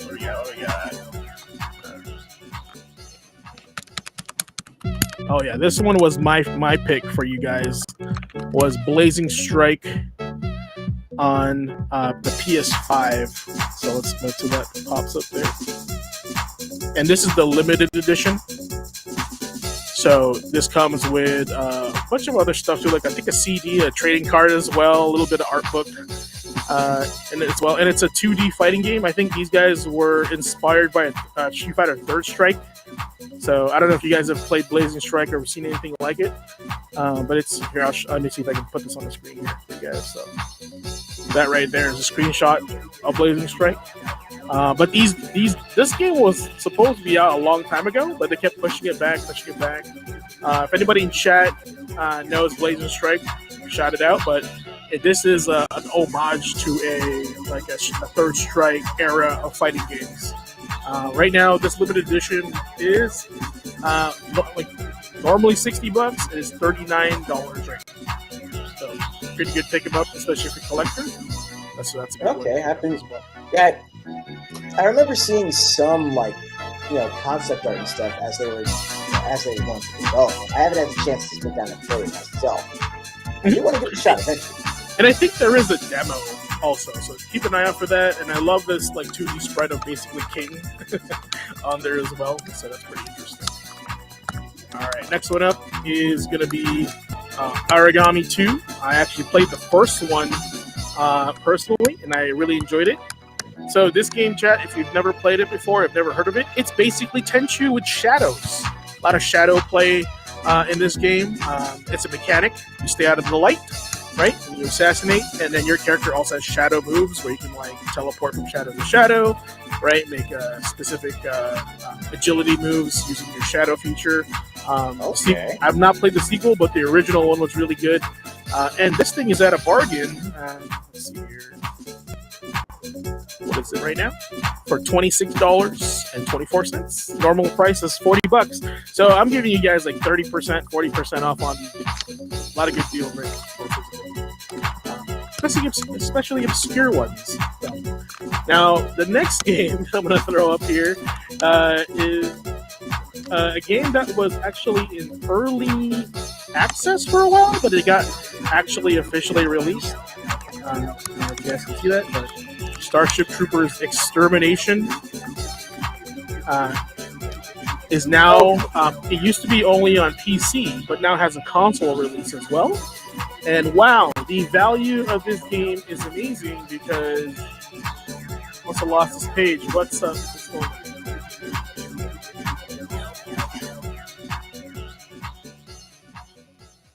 I'm trying to find it. Actually, I'm gonna click on this link. I lost all my links all of a sudden. Oh no. Hooray for technical difficulties. Yeah, this is what happens when you start a new segment. Yeah, so it's normally $40 and is now 42% off at $23.39. If you are not a fan of Helldivers, this is a first-person shooter that's similar to Helldivers, but it has a building mechanic, so you can start building bases and ward off like waves and waves of bugs. Super cool. So, and then for half the price, you get 2 copies, one for you and your buddy. I think it's up to like 6 players. But like 20, but there's like the whole like lobby is like your teammate. So because you guys jump onto this planet and kind of clear it if possible, and the bugs are the back. All right, and I think we got one more. Yes, this one is an indie classic. I wanted to feature this because we were talking about indie games, and this was also one of the ones that were really popular at the time it was released. And this guy is The Messenger. I don't know if you guys played The Messenger. This game is where it's at. And right now, I think you can get The Messenger as low as $25.10. It's normally $30, but for physical copy, you can get it now for $25. About 16-17% off. Play it forever. The game is on the disc, so and I think there's some bonuses on. This includes the DLC also, so that's a bonus for you. So a lot of game in one disc. Okay, guys, that is pretty much the new What's the Deal for now. Just wanted to make sure that when you guys come on, like I said, always adding value and making you guys aware of all the games that are discounted for physical releases as well. Okay. All right, so let's see here. We're coming to a close, pretty close, and I guess I'll hurry up with this one. So I don't know if you guys follow me on X or Facebook, probably on X, because I'm there most of the time. One day I woke up and I said, I want to give back to the world what I want to receive. And so what is that? And I said, okay, well, I want to make motivational comics that people can just quickly read, be like, oh, that was cool, and maybe like bring it to the rest of their day, right? Kind of like your Sunday comics, because I will be doing this weekly every Sunday, and then maybe I'll throw in a midweek like post on the what do you call this, on the account as well. It's LBL Comics is where I'll be at on X. If you want to follow that, I'll put it up on the screen here for you guys. And this is actually the first comic I made. The comic is called Little Big Life, right? And Little Big Life is inspired by just dude or guys. I call him Guy, right? The main character of this comic is just called Guy. And I wanted to make something for pretty much the like young men out there that are like trying to figure out their purpose in the world. This one specifically is called The Dent, right? And it's just Guy going in his room saying, I want to make a dent in the universe. I want myself to matter, right? I want to be something, I want to do something where it affects the rest of the world, and the second panel just shows him like, but I tried everything, but nothing really sticks. Nothing really I don't think I matter that much. But in reality, it does matter what you do. Showing up and just doing it because you're doing it and somebody else is not. So you're already one step ahead than the other person. And sometimes that small thing that you don't recognize that you're doing actually is a big thing to some people. Some people can't get out of bed and start their day, but you do, and you do it. and you don't give yourself enough credit. So be kind to yourself. Hopefully this specific comic here motivates you to start something of your own, and just wanted to throw out there. So there's going to be a lot of this every Sunday. Like I said, don't know what time I'll post it, but in the midweek, starting tomorrow, I'll actually be posting on the channel as well. So, or on the X account as well. So let's see here. I think I had it on the screen. Yeah, so it's LBL Comics on X, and if you want to add me on Facebook, it's just Little Big Life. You can search that on Facebook, and those are the two places I'll be posting, and maybe eventually Instagram as well, if that's your thing. So check that out. Did you guys have any questions about the comic book or comments? I Anything like actually that? think it's really cool. It's kind of, it kind of reminds me of the little the daily reminder segments that I do at the end of the stream. Just little bits of me telling my audience stuff that I wish I had been told when I needed it. Yeah, and I think that is a big portion of that.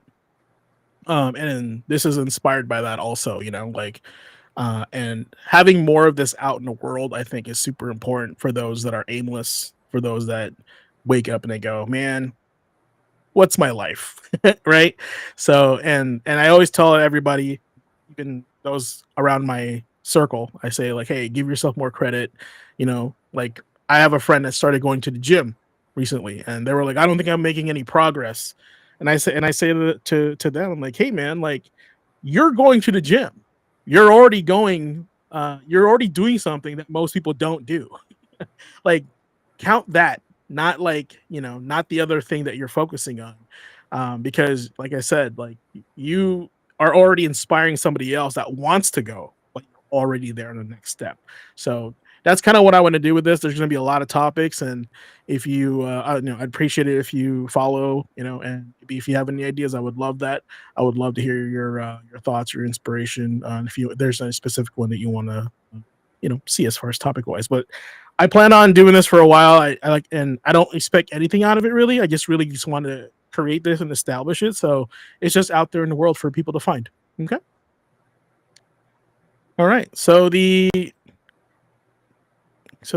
last few things we got going on here, we always talk about, wait, what are we playing these days?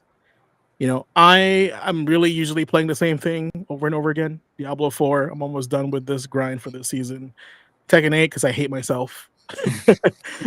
My Role Rivals, free, and it's it's a pick up and go, turn off my brain kind of thing.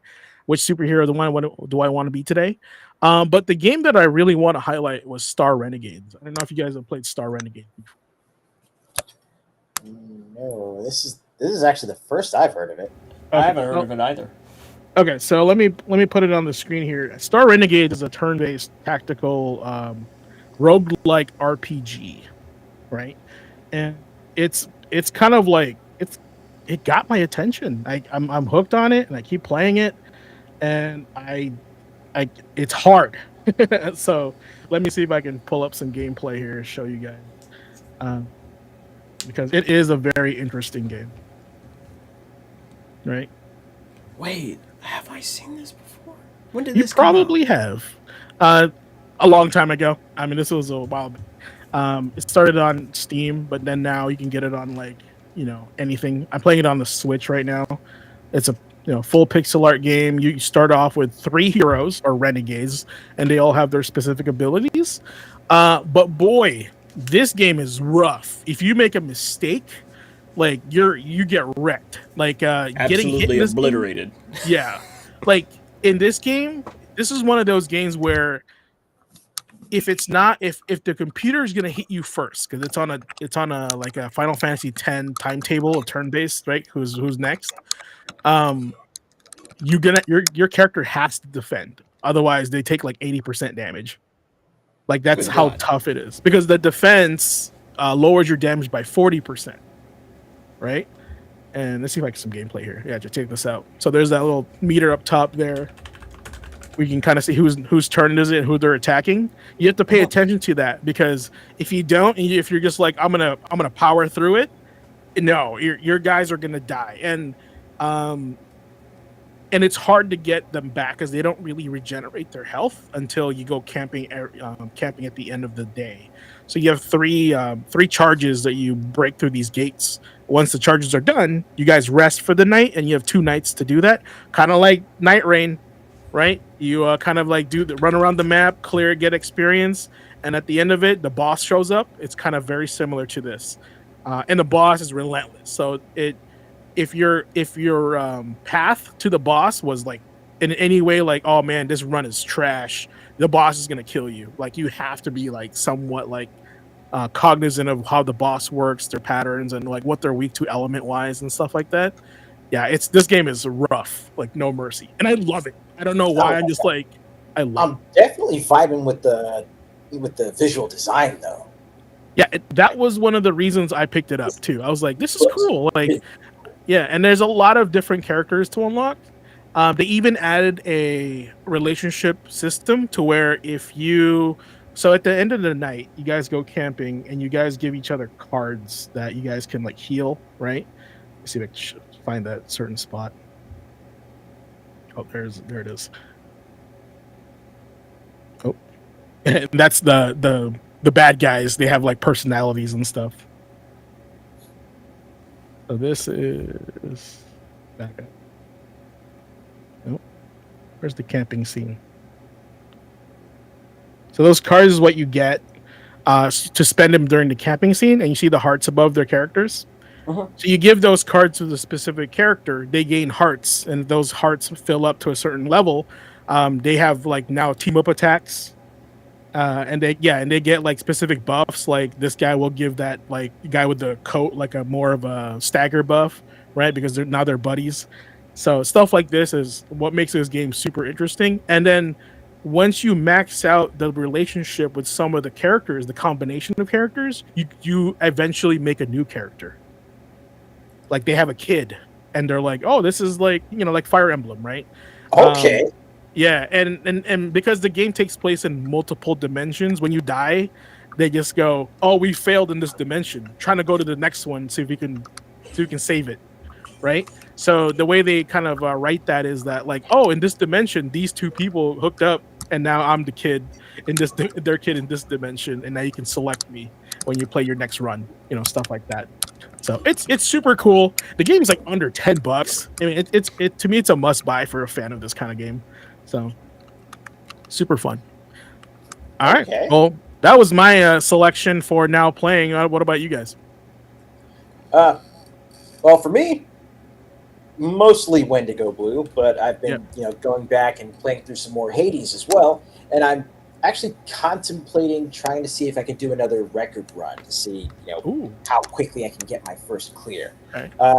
The last time I did, it was on the Steam version, and I managed to get it get my first clear after 14 runs. On the PS5 version, I got my first clear in 19. So basically, the next time I try this challenge, I want to see if I can get it, at the very least, to, closer to 10. Okay. Well, I don't know if you noticed, Ace, but I did go back and edit my list of A to Z gaming, and I put Hades back. Put Hades on the list over there. So I don't know if you've ever seen a sealed copy of Hades. It is a foil cover. That's rad. It's shiny right here. Yeah. So it's super cool. What did I remove in H? But yeah, I swapped it for Hades, and for I swapped I Am Setsuna for Indivisible. For Indivisible? Yeah. Oop, yep. So I'm excited for that change. What about you, Oliver? What are you playing? My Happy Meal ass is having to fucking play everything, right? Here's what sucks for me. What sucks for me is like, I don't know, maybe it's just me. It seems like every other year of video games is an off year, right? Where, this year everything's coming out when you're broke, right? Yep. Or nothing's out and you have money. Maybe that means something. Maybe it's I'm broke because everything's coming out. There's a correlation. Yeah. Right. There's like a weird math. But right now, I have 3 games I have to jump between. If I can't find something to do with my time for I don't know, the next 2 months, you know what? I'm gonna give up. It's just it. I'm gonna give up. I'm just gonna fucking give up. It's like I'm gonna go home and become a family man. Shit, I'm already one of those. Like insert gal music. Like now, what do? I don't know what to do. Yeah. So, one of my favorite roguelikes, finally got its sequel that actually dropped in the middle of June, and I just didn't notice. You know why I didn't notice? Because nobody's heard of the damn game. So Wizard of Legend came out some years ago. It came out on the PS4. Loved that shit. I was like, oh, this is unique. This is different, right? And then the sequel dropped, like June 12th. I was like, how come I didn't even nobody know there was told a sequel. Yeah, you're Bingo! I was like, You're how right. come nobody told me? Wait, nobody fucking knows. Shadow drop. So, right, it came out of early access. I was like, oh shit. So we just started playing that 3-4 days ago. Got a couple of my guys playing it, and they were like, yo, this is rad. I was like, I know. I was like, it's the same thing, just in 3D. It's a ball breaker, too. It'll just kick you square in the jimmy and keep doing it until you figure it out. Right? But you know, I use that to lead me into waiting on Raido Kuzunoa. Right? Yeah. Raido Remastered. I was like, oh, and that's a huge game for me because that's the one that got away. I was in the middle of playing it way back in the early 2000s, had to get rid of it, and could never get my hands on it since because, you know, those old Atlas titles are, well, they're rarer than unicorn fucking tears or some shit, right? Pick your favorite mythological creature. It's rarer than that. Right? So that was huge for me, and I started playing that, and now Death Stranding. Death Stranding 2 is dropped. Guy. I'm wrapped up on 3 games with some actual meat on their damn bones. Yeah. Right? It's like, oh shit, you're gonna be here for a while, brother, right? I mean, Raido, God only knows how long that's gonna take me to play through. What is that? You know, old school RPG, that might be 40 to 50, maybe more hours, depending on how completionist I want to be about it, but it's stellar. I can tell everyone that it's stellar right now. Like, no, they really... This is not a remaster. Right? Like, unlike some other games. The great way to describe it is it's not quite on the level of Dead Rising Deluxe. Right? How they really did a massive overhaul on that. But it's pretty substantial. I mean, they added in voice work in a game that had none previously. Added in new animatics. The old school, you know, CG video and stuff, completely redone, right? So it's not like, oh, they just took it and kind of stretched it and made it fit with this aspect ratio and you can see how weird it is. No, they actually went and did the work. And the combat system is completely overhauled. It is very different from what it was in the original. So it's like, oh, you guys actually did some heavy lifting here. Good for you. Right, so God only knows how long I'm going to be playing that, and then Death Stranding. Well, I'm like the biggest champion of Death Stranding. I love that shit, right? I'm like, yeah, it's like, you know, it's just like, you know, every time that criticism came down of, oh, it's a walking simulator, I'm like, I don't know what walking simulator that you're playing where you're pissing on ghosts. But it's like, what? I'm like, I mean, that's it. Be a FedEx guy, exercise ghosts by pissing on them. I was like, no. In context, it makes complete sense. You'd be like, well, yes, of course. and it's like, now you get to go back to doing that. I'm like, yeah, of course I want to fucking play that. Of course I do. Right? No, I streamed that all day. Bring in the groceries. Right. I done fucked everybody up by saying that. I was like, no, Death Stranding makes complete total fucking sense when you just realize it's a game about a guy trying to bring in the groceries in one trip. And it's perpetually Black Friday. The whole thing. It's like, nope, it's not about walking. It's about bringing in them goddamn groceries and not wanting to go back outside. But you have to go back outside, so it just keeps happening. That's it. That's the score. And I love that shit. I literally have been playing all goddamn day. Like, nope. Started at noon, and I was just going. I was going. I wanted to make sure my wife got a chance to see it, because it's our family game now. Random little fact. The very first video game my son played was Death Stranding. I don't know why. It made sense to him. His ass is like 4.5. Right? But he saw Sam out there taking a walk. He's like, who that? I was like, who are you talking to first and foremost? And he's pointing. I was like, oh, it's Sam. And I don't know, it just gelled with him. Like, so I'd be sitting here playing. He'd climb up on my lap and he'd be like, Sam, go on a nature walk. I'm like, shit, oh, okay. I handed him the controller. I was like, let's see what's going to happen. That's all he does. He just pushes the yelling button. Sam The up there yelling yelling. button, yeah. Yeah, the yelling button. He takes his ass on a walk. I was like, fuck it. All right. I was like, this is not what I anticipated. I had him all set up for Super Mario Brothers and shit. Right? He's got his own little NES, brand new, sitting off to the side with a nice little selection of games. Nope, he wanted to fucking run around with Norman Reedus talking to the baby. Man, That's it. He's like, that's a starter game if I ever heard of one. that's Death it's Stranding. weird. He's like, Sam, it's a baby. I'm like, okay. I'm like, all right. Well, tell me something, son. Don't know. That's just like our family thing now. Death Stranding. That's just the thing that matters. But I can say this: it's very good so far. It's incredibly stable. I haven't seen a single damn frame drop. I haven't seen a bug. I haven't seen shit.